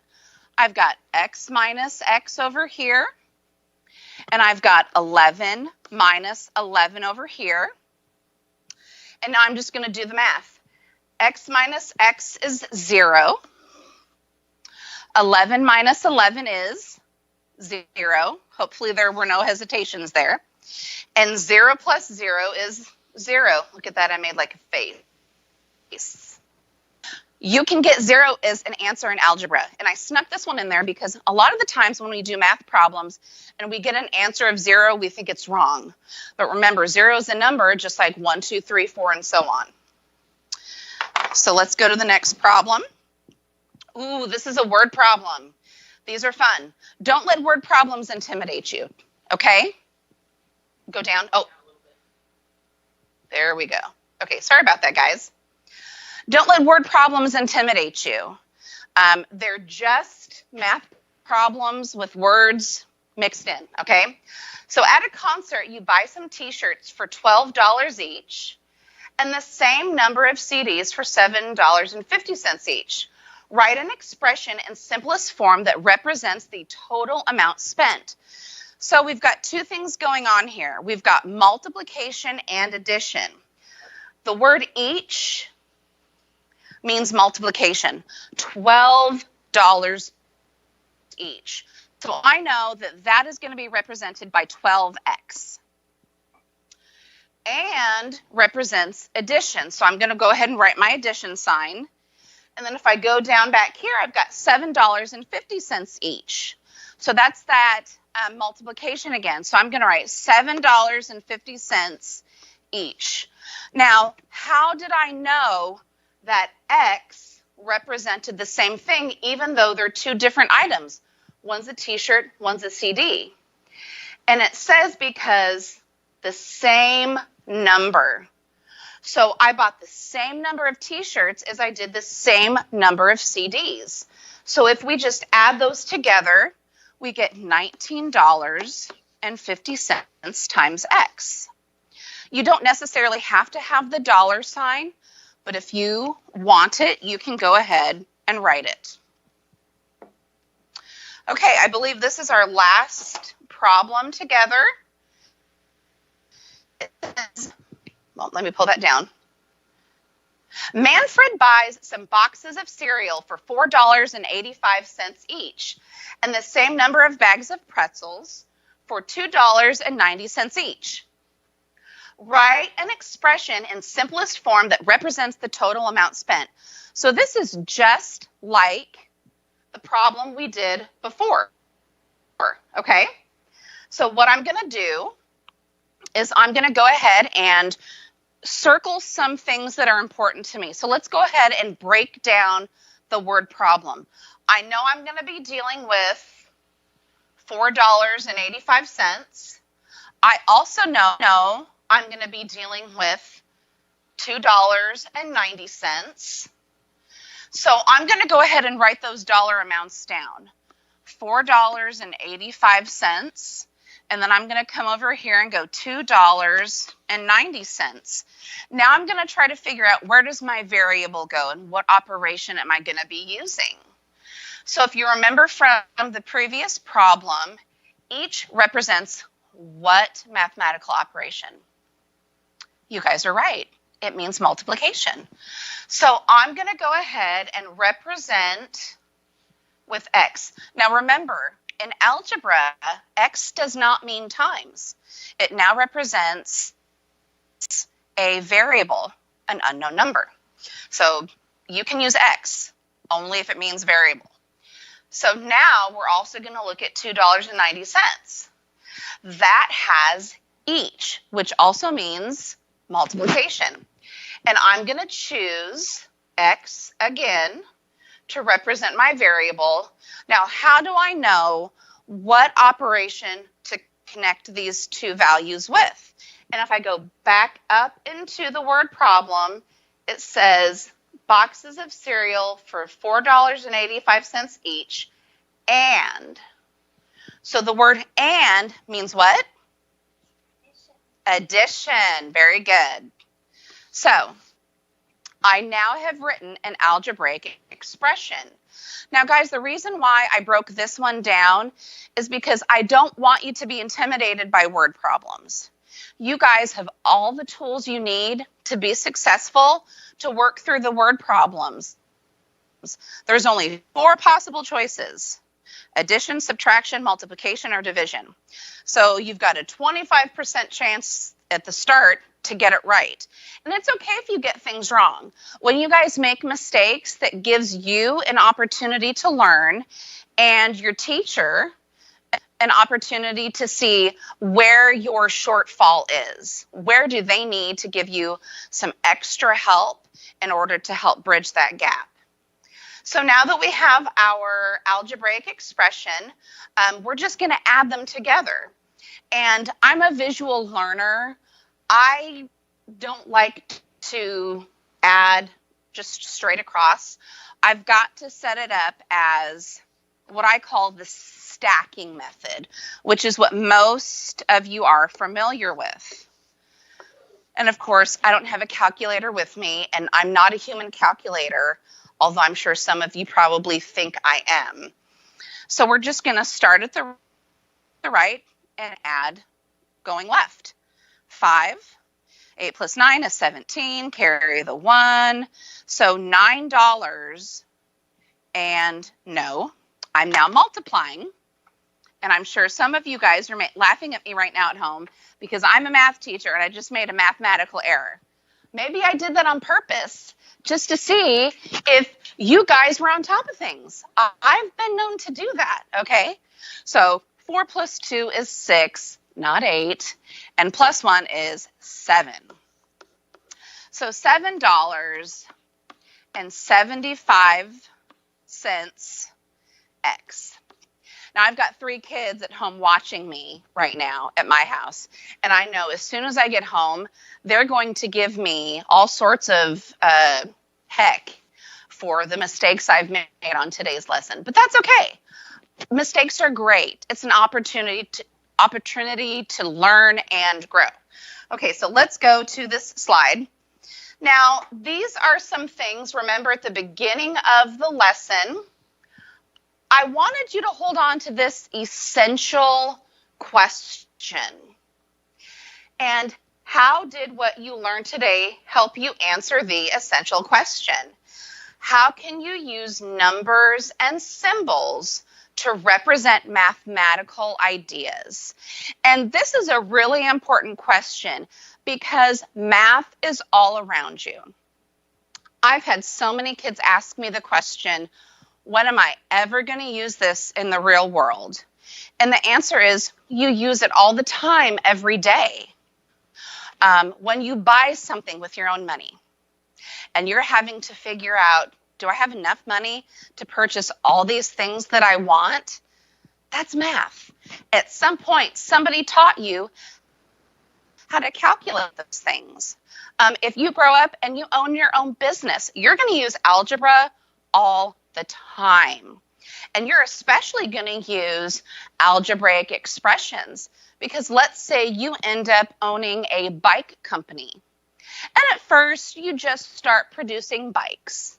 That's simple algebra. But let's say you expand your business and you start making scooters and skateboards. Well, that's more than one variable. You've got the bikes, which is represented by the variable B. You've got S for skateboards. And of course, we can't use S because that represents skateboards. So we could come up with like maybe R for the scooters. That is some complicated math, but you've already learned it. And so because of that math, you're going to learn how many bikes you've got to produce, how many scooters you have to produce, and how many skateboards you have to produce just to break even. Breaking even means when you're not in the red, you're not losing money on your company. So those are different things that we do every day that affects us that's related to math. So these are some examples of answers that you may have thought of as you were doing the lesson with me. So let's go over the question again. How can you use numbers and symbols to represent mathematical ideas?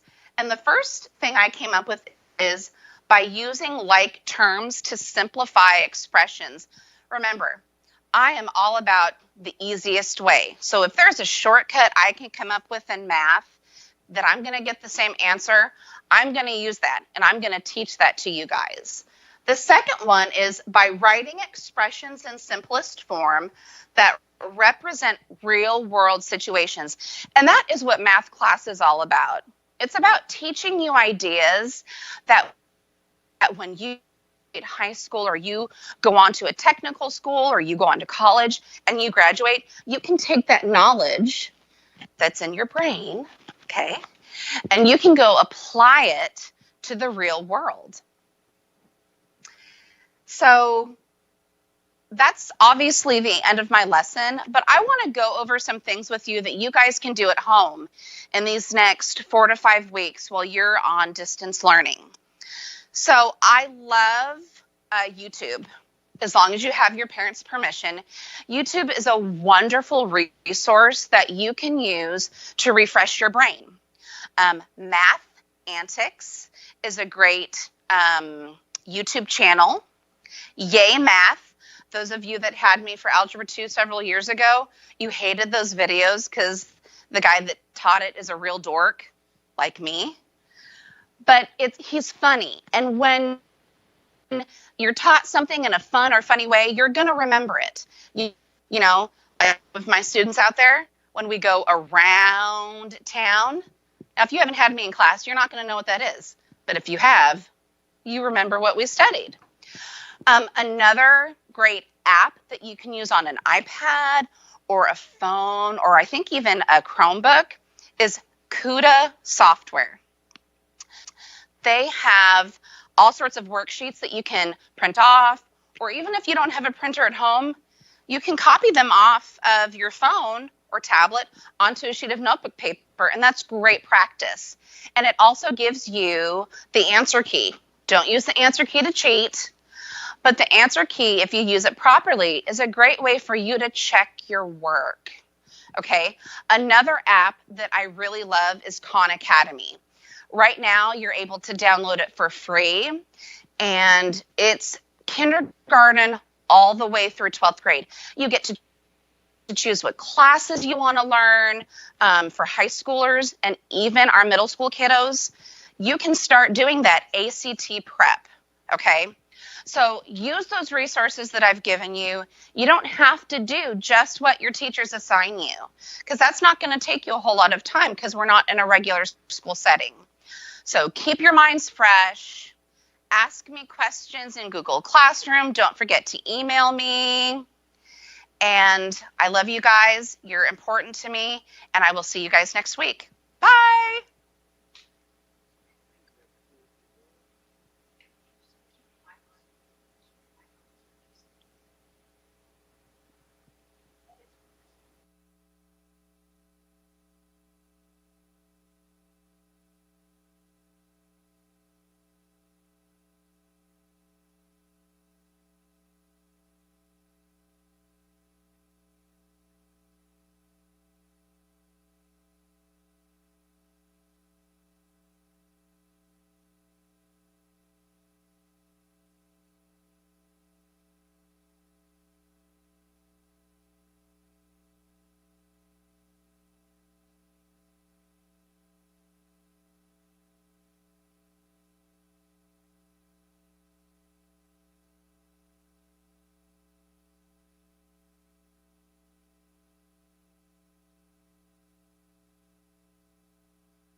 Hey, greetings from Sequoyah High School.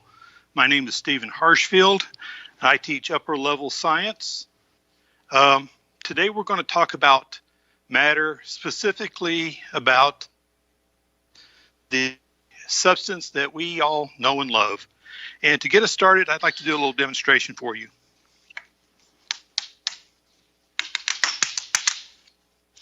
Nice hard yardstick here.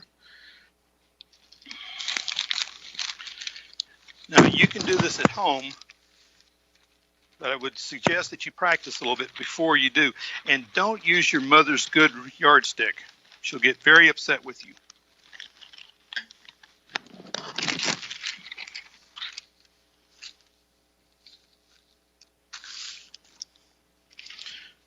Just take and place a couple of pieces of newspaper down like this. Smooth it out. And you want to have about a foot of the yardstick hanging over the edge. Now for the magic. Here we go.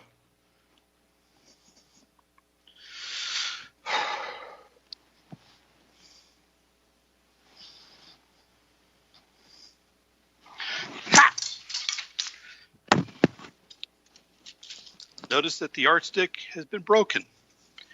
Now, trust me, I didn't do this on my own. I had a little bit of help. The help comes in the form of science.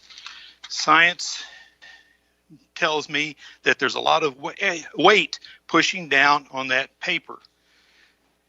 For every square inch of paper that we have about 14.5 pounds of pressure pushing down on it. So that newspaper spreads out, it's about 484 square inches. By the time we put the mass of the air on top of it, we're looking at about 4,000 pounds of pressure holding that yardstick down. Now, so what does that tell us? Well, first of all, that tells us that air has weight. If it has weight, it takes up space. That means it is matter. Another example. The example of how strong the air pressure is. Now, again, I'm going to tell you, be very careful about doing this. Take a glass, put some water in it, put an index card over it like this, invert it. Now then, what do you think will happen if I slowly remove my hand? Why does the card remain in place? Remember that air is pushing up about 14.5 pounds per square inch. The water pushing down is only pushing down about 5 pounds per square inch. Now, to prove to you that air is matter, we said that air has to have volume. It has to take up space. Plastic bottle, just a wad of paper, put it in the neck. Now, can you blow that paper into the bottle? What do you think? Want to give it a try? Try it with me.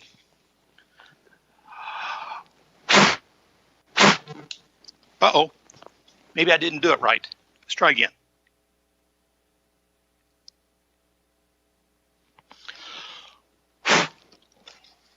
That paper just doesn't seem to want to go in.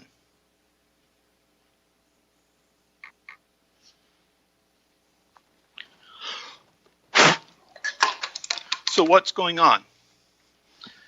What is inside this bottle? There's air in this bottle. When I blow, trying to blow that paper in, that air is pushing back out with enough force to push that paper out. Now, can we make use of this? Well, sure we can. Again, using this bottle, I'm going to put some water in it. And you could take and get a 1 liter bottle and try this on your own.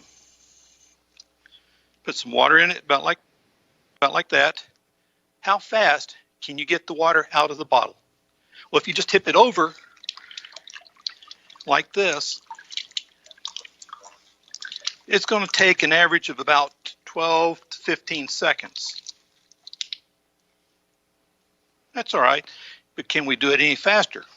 I know some of you are saying, well, Mr. Harshfield, why don't we squeeze the air out, squeeze the water out of the bottle? All right, so if we did that,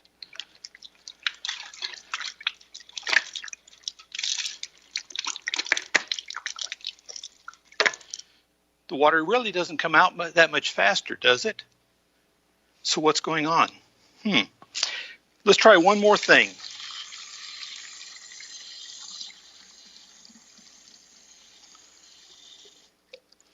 Put your water in the bottle, invert it, and give it a little swirl. Get it to swirling. You'll notice it comes out much faster. It will take about half the length of time to get the bottle empty. Why? What do you think?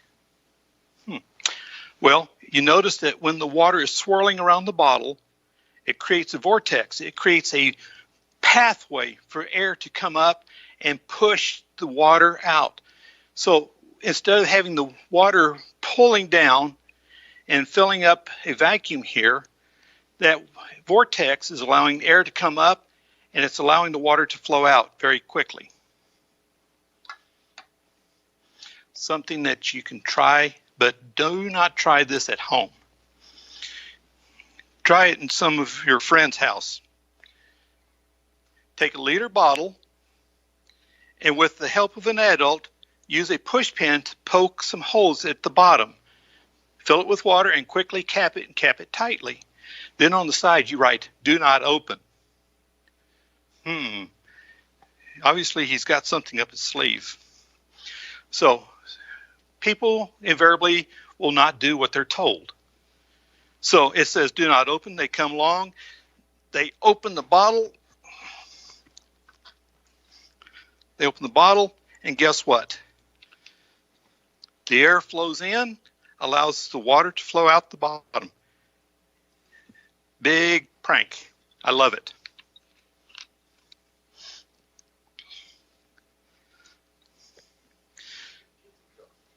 Yes, I know. I'm taking after my hero, Steve Spangler. In case you don't know, Steve Spangler is a science teacher that has developed a business teaching teachers to be better teachers, to show that science can be fun. Now, we said that there's 15 pounds per square inch of pressure coming from the atmosphere. And we said that, as we know, no two particles of matter can occupy the same space at the same time. Can we prove that air is matter? Well, we can take and weigh it, pour a little bit of water into a pop can like this. Oh, excuse me a second. Now we are going to take and heat this water up.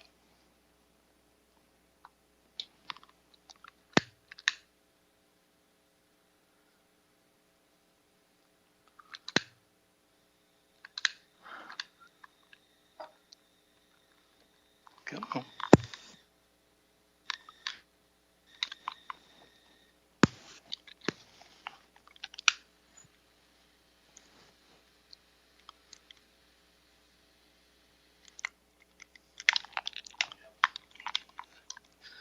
Actually, I think I've got it. Yeah. And I'm going to put this flame under this can. Now, what I'm doing, I'm providing heat. We're causing the water to change the states of matter. It's going from a liquid to a gaseous state.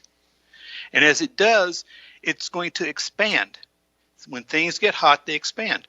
So think about it. What's happening to the air inside the can? As the water expands, it's going to push the air out, right? All right. It'll take it a minute for this to heat up. The three-state matter,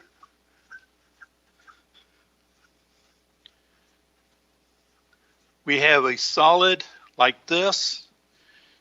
The particles are tightly packed together.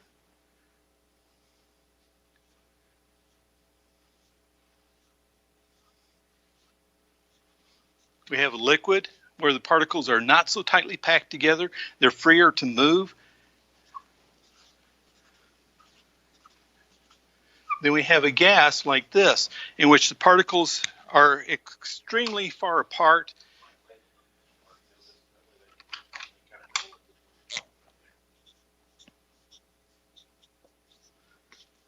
Oops, got the wrong one. You don't have to be perfect to be a teacher, just right most of the time.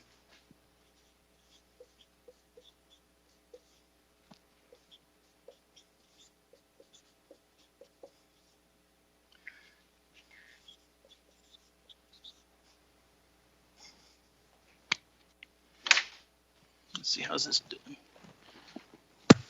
Those are the molecules, right? Yes. Yeah, those are molecules. In a solid, the molecules are tightly packed together. They have very limited movement. That's why a solid will not change its shape. Liquid, the particles are free-flowing. They can move around a bit. That's why a water will take on the shape of the container.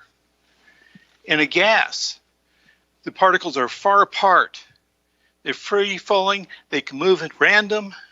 That's why a gas can expand as much as it does. So in theory, we could take a liter of gas, say fill up this with just a gas, cap it, take it into a space that is completely void of anything, open it up, and the gas will expand to fill up the room.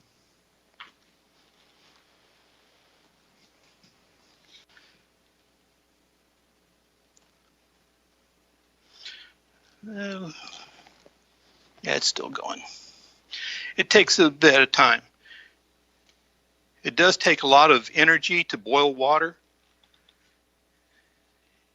And so if you'll notice, when your mother's cooking, she may use a pot and pan. It may take several minutes for that water to start to boil. If we were at a higher altitude, say in Denver, Colorado, the water would boil at a lower temperature because the pressure pushing down on it is much lower.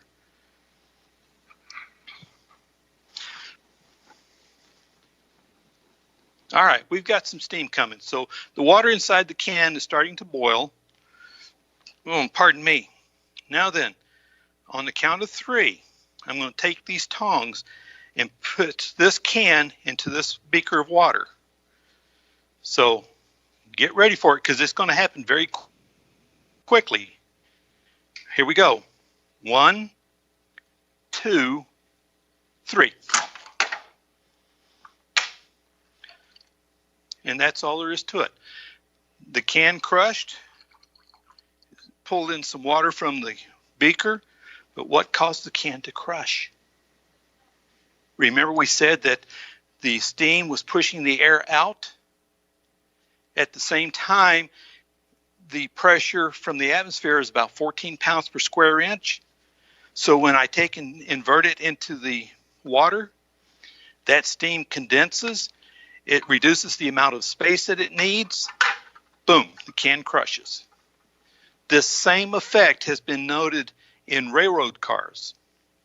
People would take and steam clean the inside of the cars and then for whatever reason seal them off tightly. As the car cools overnight, the atmospheric pressure can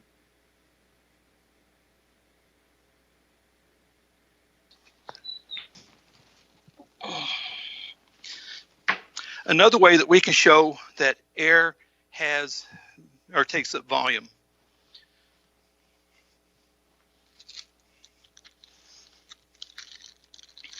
I have here a hard-boiled egg that's been shelled. I'm going to take a piece of paper towel.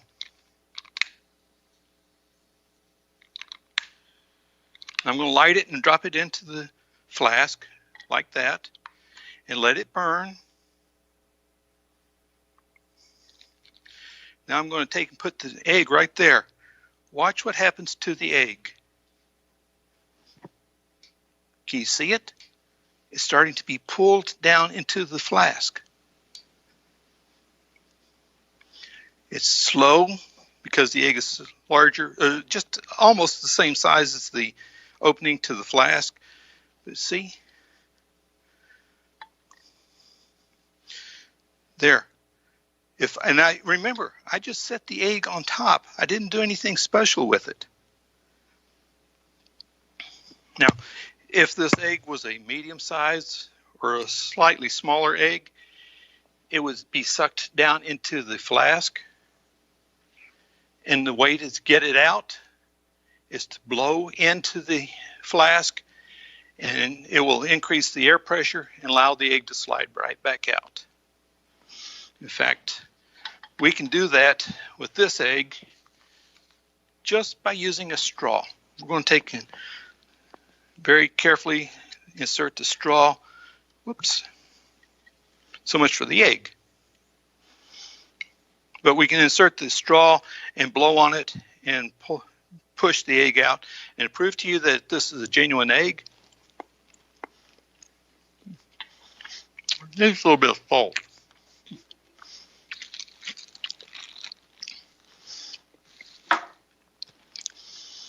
So, what have we found out so far? First of all, egg can slide into a flask. Needs a little salt. We found that air pressure can crush a pop can. We found that it can crush a railroad car. We found out a way for this air to be allowing the water in a bottle to come out faster. We've seen a way that an index card can hold water in a glass.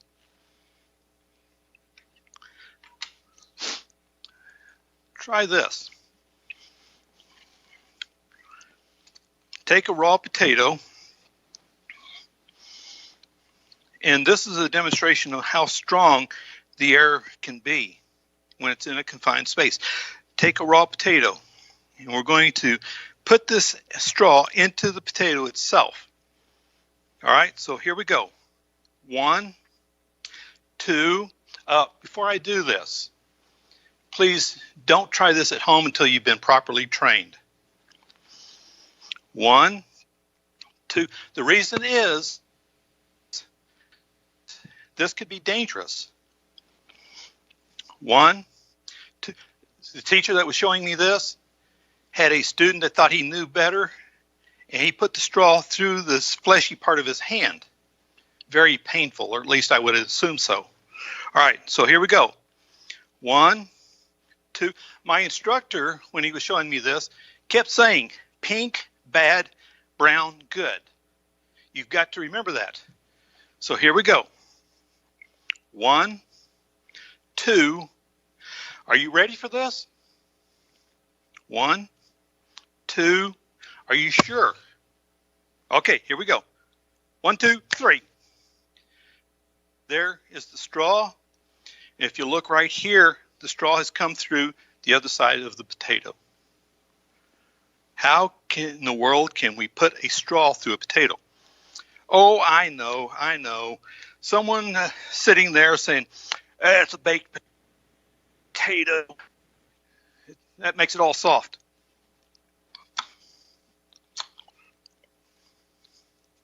Is that a baked potato?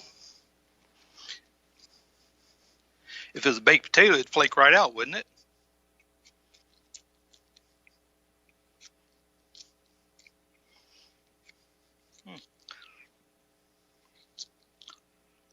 Excuse me just a second.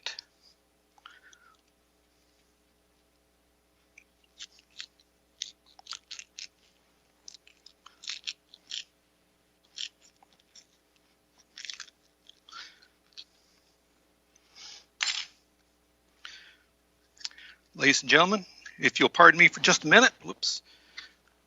Lunch. Still needs salt.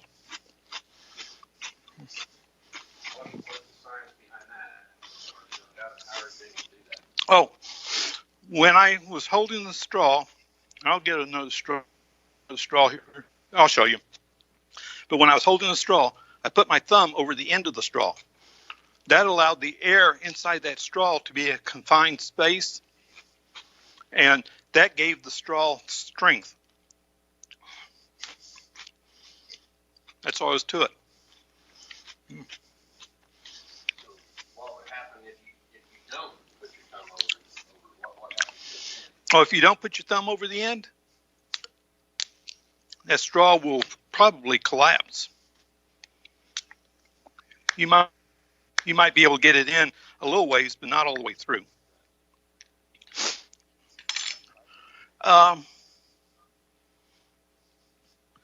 One last thing for you.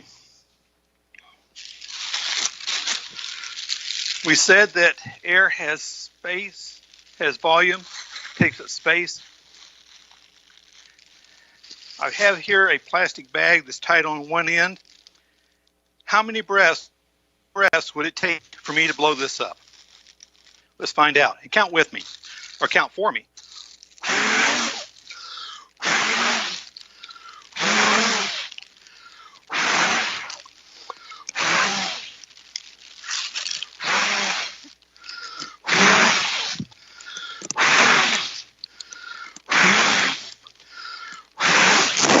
There's 10 breaths.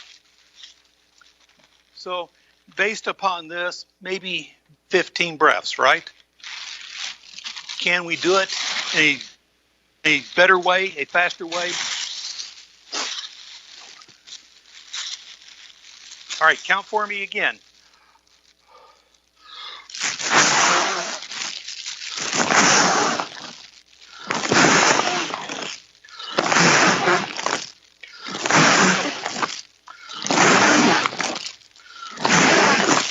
There's 7.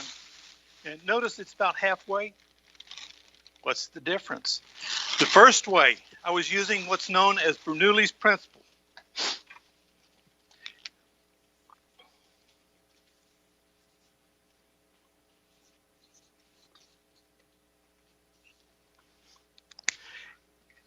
Yeah, and what that says is that particles moving faster will create a lower vacuum, or lower pressure. And so when I put the bag up to my face the second time, the only air going in was the air from my lungs. But when I held it out here and blew in, the air rushing in created a lower pressure and pulled more air in. And so you could do this very quickly, very easily. And next time, we'll take a look at some of the practical applications for Bernoulli's principle.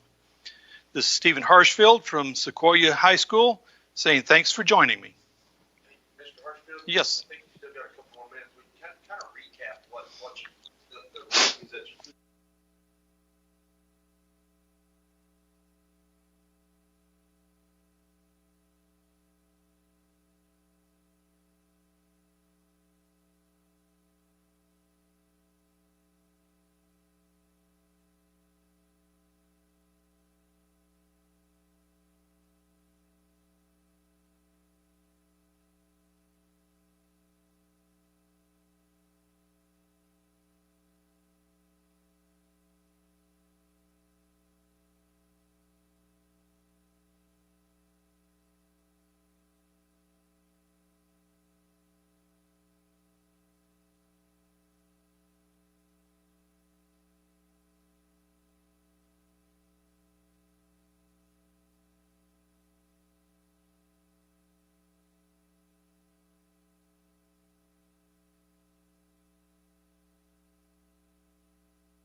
and I'm a science teacher here at Sequoyah Mid-High High School. Today what I would like to do is do a strawberry DNA extraction lab for you. It's very exciting to me because it's an opportunity to teach students DNA in a physical, tangible sense versus we just talk about it. Here's a diagram of it. I'd like to go over a little bit of a background information with you first and kind of make sure you're all caught up to where I'm at. With our DNA extraction lab, the first thing we need to talk about the fact is that the DNA is coming from cells. All living things are made up of cells. It doesn't matter if it's a bacteria or a protist, which are single cells, or if it's multicellular, like a fungus or a plant or an animal. But all living things are made up of cells, and then what's inside of there? It's kind of a layer project. When we look inside of the cells, it depends if you have a eukaryotic cell or a prokaryotic cell. When I talk to students and I explain the difference, the main thing here is a eukaryotic cell is going to have a nucleus inside of it, and inside of the nucleus is where the DNA is. If it's a prokaryotic cell, it still has DNA, it's just not inside of a nucleus. So I always tell my kids, think pro sounds like no, there's no nucleus here. But U actually literally translates to true, and karyote is nucleus. So nucleus that goes with it. And so when we look at dissecting down our cells so that we can get the DNA out, we got to figure out, first of all, where's it at and what is it encased in? How are we going to break it apart? Well, we have this cell membrane around the outside that we have to break open, and we also have this nuclear envelope. It's really just a fancy name for a membrane that goes around the nucleus that we also want to break down, and so we're going to work on that today as well. So, a little biochemistry that goes into this cell. When you first look at your cells, there's not just the nucleus and the DNA, there's some other organelles in there, but what makes all that up? It's kind of like saying atoms make up compounds, and compounds make up all of the things in our lives.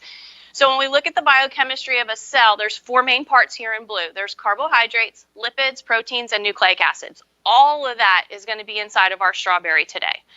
And when we look at carbohydrates, we're talking about sugars. Okay, they can be simple sugars or complex sugars. It depends on how the cell wants to use them. Simple sugars are going to be easier for the cell to quickly use. Complex sugars are kind of how they store it until they turn it into a lipid.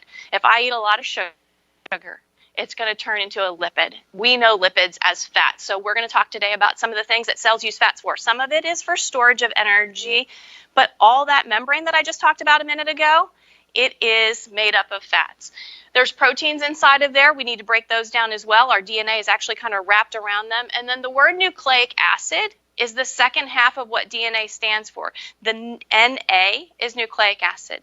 Deoxyribonucleic acid, okay? So it says here, I know it's probably hard for you to see, how are we going to be able to see that DNA? It's so small that you can't even see it when you look underneath a microscope. So how are we going to get that DNA so that it's going to be visible? The first thing we're going to do is break down those membranes so that we can see all of the DNA come out. So there's this layer around the outside of a cell called a phospholipid bilayer. Phospholipid, lipid tells you that it is a fat, okay? And so we're going to break down fats, and that phospholipid bilayer kind of looks like this. There's an outside portion to it that is a phosphate group, and then there's these two fatty acid chains that are attached to it. All of my phosphate groups on the outside love water, okay? And so you'll notice here there's water on the outside of the cell and there's water on the inside of the cell, and all these little bubbles are hydrophilic. It means that they like water, and so they're oriented towards it. The tails that are all stuck in here towards the middle are called hydrophobic. Phobic, if I'm phobic of something, I have a fear of it, and so they're kind of afraid of water. And so everybody just kind of orients so that these tails are inside of the membrane and the heads are on the outside of the membrane, okay?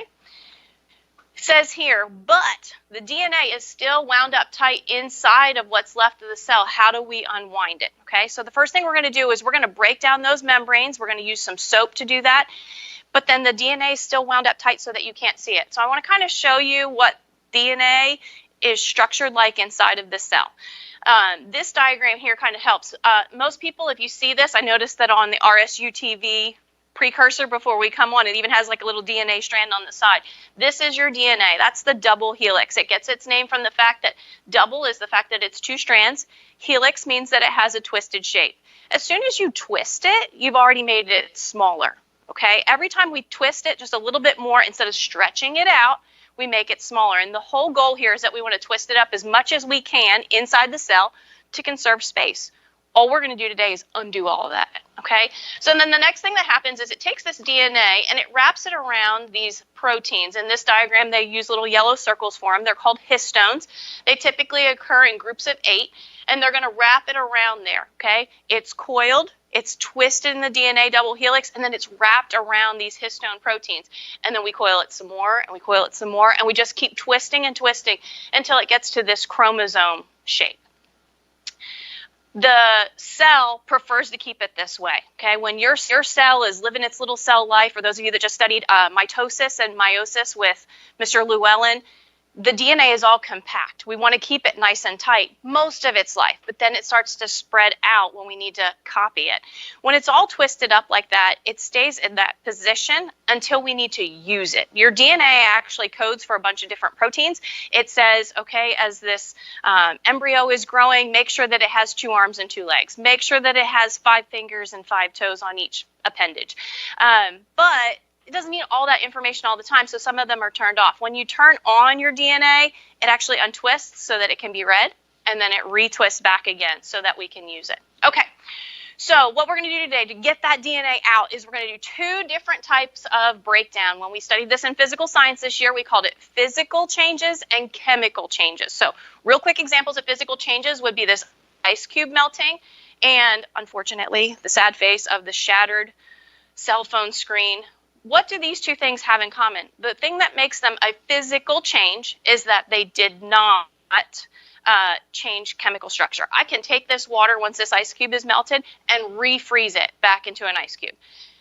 I probably have a little issue here with this glass, but it's still glass, okay? Over here we have some chemical changes. We can have fire. When you set them on fire, then the chemistry changes. The oxygen is reacting with that. And then the other thing we have over here is baking soda with vinegar. It bubbles. Most of you probably have seen this with like the volcano examples that you can kind of create at home.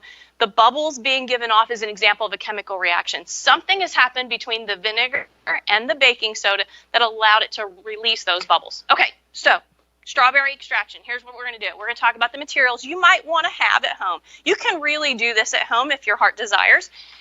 Strawberries. Found those at Homeland. They do still have them. Salt. You're going to need some sort of filter. I'm going to give you a couple different examples today when we go through the lab. I use an eyedropper for some of my lab. You can actually just use a spoon. It'll be completely fine. Little Ziploc bags. Usually have those on hand. This is the big money right here. Isopropyl alcohol is very difficult to find right now. My neighbor, Lauren, the one and only Lauren, little shout out to you. Thank you for the isopropyl alcohol. It has to be 91%, but everybody's kind of trying to get it right now to deal with the COVID issues, so that one might be a little bit more difficult. Might save this for later. I'm going to use a beaker in lab because that's what I do with my students, but you can use clear solo cups at home. Mr. Berg suggests using a mason jar. Guava juice, I always do this lab with guava juice. It's from Walmart. It's like about 50 cents, but you can use just water if you need to. Dish soap, you can use laundry soap, and then again, for the test tube, you can just use a clear cup. All right, here we go. So what we're going to do is the first thing you need to do is get you some strawberries, and I cut the tops off. You can't really use the leafy portion of the strawberry to do this, and you're going to stick it inside of a bag. I used 3 today. Typically, I'm only going to give my students 1 because they have a tendency to then try to eat them and consume them. But your job is close up the bag, try and get the air out, and then start squishing them, okay? When I squish these strawberries, which type of change am I going through? If I went back to those slides, is this the ice cube melting or is this the fire? Okay, is this a physical change or is this a chemical change? This is money answer, physical change. Okay, so what happens here is, yeah, I'm breaking this apart. These cell membranes are starting to break up a little bit. You'll notice, look how much more room it's taking up in this bag. Science vocab term hitting you right here, surface area. I'm increasing the surface area as well when I start to add these different chemicals so I can get some chemical changes occurring in here. I'm going to have more surface area for them to react, okay? A lot of times we'll talk about in zoology how organisms have these really long intestines. It's because they increase the surface area and lets them digest their food longer. In this case, we're going to be able to do more chemistry, more chemical changes with my strawberry. All right, so you mash this dude up. Try not to be too aggressive. Ziploc bags break. The Brody Wards of the world might destroy a Ziploc bag. Hi, Brody. But you won't because you're good. Okay. So this Ziploc bag. Now what we're going to do is open it up and start adding some things to make a chemical change occur. The first thing we want to add is 2 milliliters of soap. So my little eyedropper doesn't like the density of the soap. So what I'm going to tell you, and again, you probably don't have eyedroppers at home, is just maybe get like a spoonful. That's way too much. I was just kidding about that. Maybe like half a spoonful of soap. This is just Dawn dish soap. Stick it in the bag. Okay. What does Dawn dish soap do? Okay. If you've ever watched the commercials from old school Dawn dish soap, it is going to break down fat. Okay. Dawn takes the grease away. That's a fat. All right, so what we're going to do now is also add some salt to this bag. Again, it says we need to add 1 teaspoon of salt, and I just made my spoon filled with soap, so I'm going to use an old school little spatula, thank you, and add some salt in there. Zip the bag back up. Now, I'm going to mash it some more. Physical change, but now I've added the soap and the salt to start some chemical changes, okay? Think back to the diagram I had just a little bit ago of the cell and its membrane and little balloons, okay? Those phospholipids that are around the outside. Phospholipid is a fat. That fat, is that counting up or down? Sorry.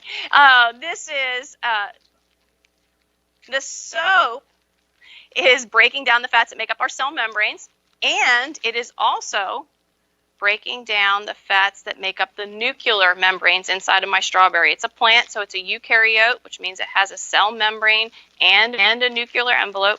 So we're just going to keep squishing around. We're going to give the salt and the soap the opportunity to chemically react with one another. All right, and open it one more time. And we're going to add some guava juice to it. Okay, the thing about guava juice is it has some enzymes in there that are going to also help to break down things, but enzymes also speed up reactions. Guava juice, this is just a little can I get at Walmart that's worth about 50 cents. And we're going to stick some guava juice in here. Now, not everybody has access to that. So, when we look at it, you can actually just stick water in here. If you look online, there's a couple different ways to do this lab.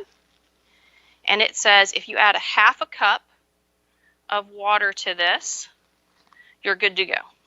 This is supposed to be about 4 milliliters of guava juice. So first of all, it's going to dilute it down. And sorry, no. I'm going to stop. Can it be any type of juice? Can it be lemon juice or any type of? I don't think so. I think it needs to be the guava juice. That is a great question. So it's going to increase your solubility here, okay? It's going to definitely make it less chunky. I mentioned earlier that we added that soap. I forgot to mention that when you squeeze this around, you want to try hard not to make bubbles in here, okay? It will be much better, and you're going to get some. It's soap. It's hard to avoid, okay? Make the bubbles for COVID-19 washing. Do not make the bubbles for the DNA extraction, okay?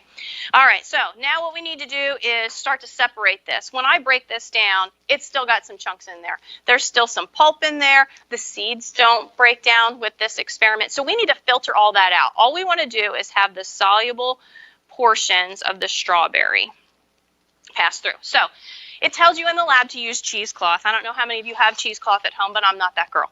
So what I do is I typically take a gauze pad from the cabinet, and if you open up a gauze pad, it looks an awful lot like cheesecloth with some cotton in there. And so you're just going to take that cotton piece that's inside and get rid of it, okay? But now there's a filter, okay? If you don't have any gauze pads at home, I've also seen this done with coffee filters. The whole idea is we want the solution to pass through, but we want to keep the solids out of it. So if you want, you just set that on top of your cup or your mason jar. And you might want to rubber band it to the top because this gets really thick. It gets a little bit more difficult to hold it. We're just going to pour this through. And I've had kids in the past that are like, Miss Keeler, when I pour mine in, nothing passes through.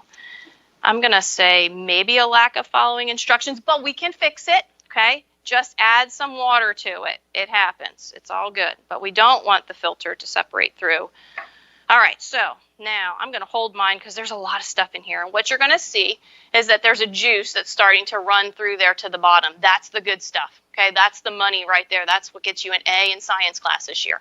So I don't need a lot, but I need enough to probably fill up half my test tube. And again, what you're going to do at home, putting it in a cup and putting it in a mason jar, the more solution you have at the bottom, the more DNA you're going to extract. That's basically the difference here. So I'm going to squeeze mine just a little bit I'm going to squeeze mine a little bit. There we go. Yeah, I got a little nervous. That cheesecloth didn't seem like it was going to go. And there's a lot of soap in this today. All right. So that should be the money.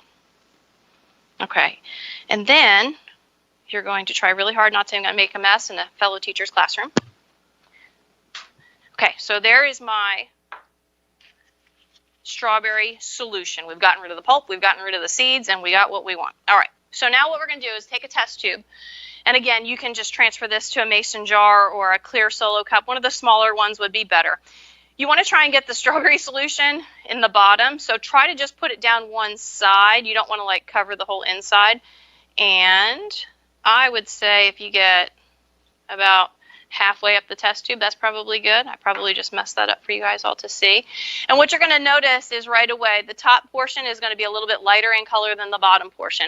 The soap is kind of rising to the top, but the good news is there's bubbles in there, and the bubbles actually start to carry certain materials to the top that we want to see. Right now, everything inside of there is dissolved. It's called soluble. We need to make it insoluble. We want a solid form of DNA to come out of this strawberry solution. Everything should be pretty soluble at this point. So set this down for a minute so I can get to the isopropyl alcohol. Thank you, Lauren. Isopropyl alcohol, 91%. What we're going to do is use this to create a viewing chamber. DNA is not soluble in isopropyl alcohol. And so when the interface of the isopropyl alcohol and the strawberry mixture meet, it starts to pull that DNA out. The bubbles from the soap allow it to rise. It's also less dense. That also allows it to rise. But the solubility is the main thing here. Because it's insoluble, it will start to make a solid structure for you to see. Okay, being very cautious.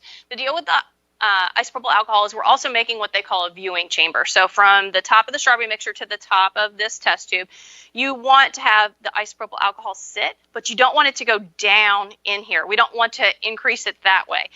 So very cautiously, I think it usually says in the lab we're going to add about 4 droppers full of isopropyl alcohol. You just want it on the top. So I tell my students to take the pipette, put it on the side, and just let it slowly run down. Oh, this is looking good. Okay. But I like my viewing chamber to be close to the top of the test tube. Oh my goodness, this is wonderful. And just because I love science so much, we're going to add one more.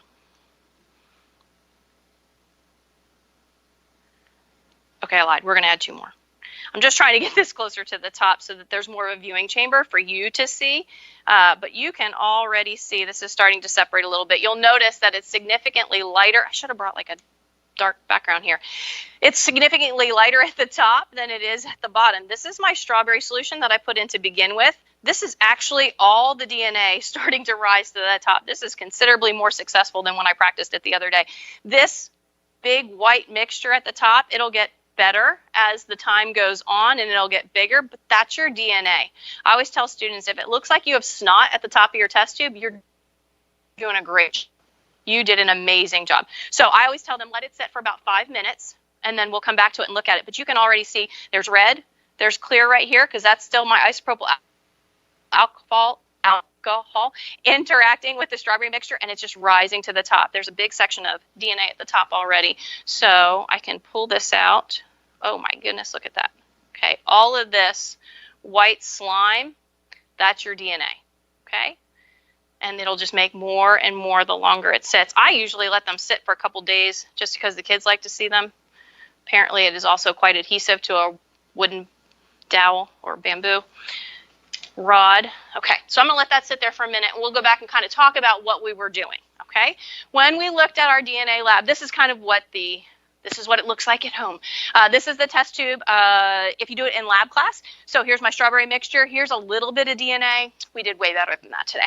And then this is what happens if you do it at home. This is a glass that somebody has at the house. All of this strawberry mixture, what I like about the glass that I didn't realize before I did this for you guys is that the viewing chamber is so much wider, which gives it so much more surface area for the interface of the strawberry mixture and the alcohol to react, which I think will give you more strawberry DNA. When I really, really like that.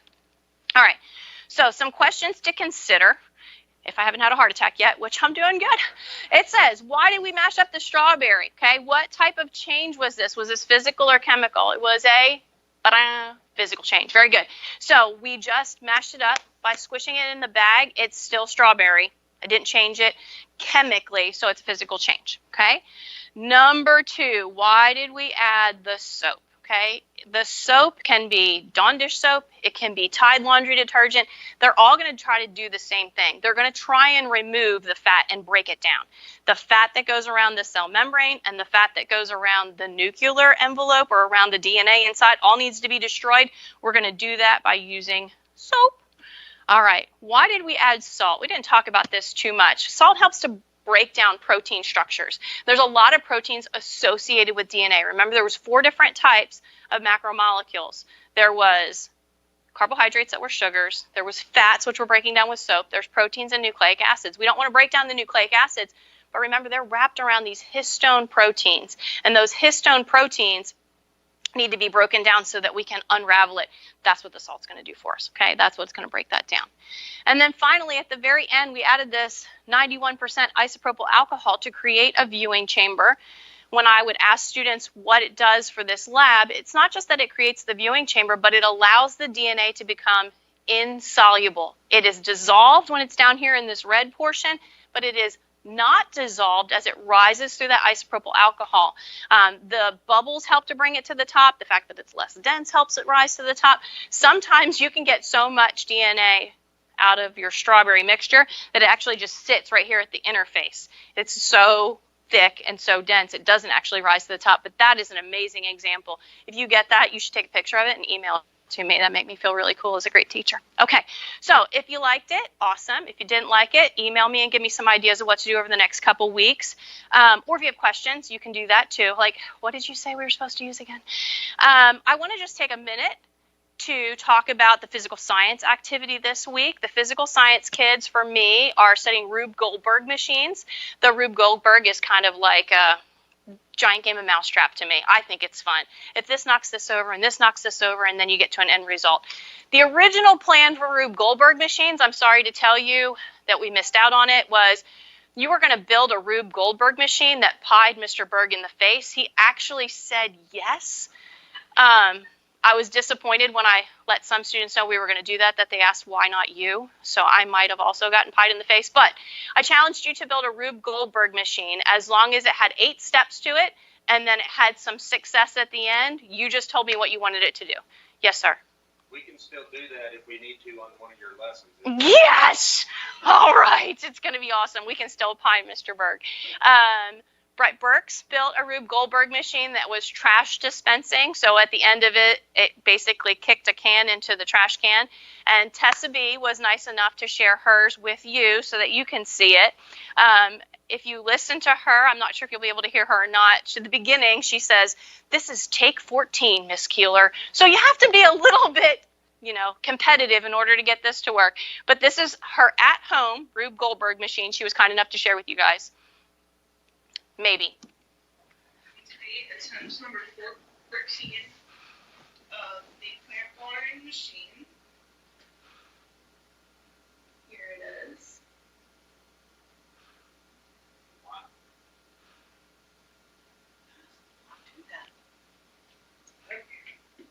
They were challenged to have at least 8 steps to it.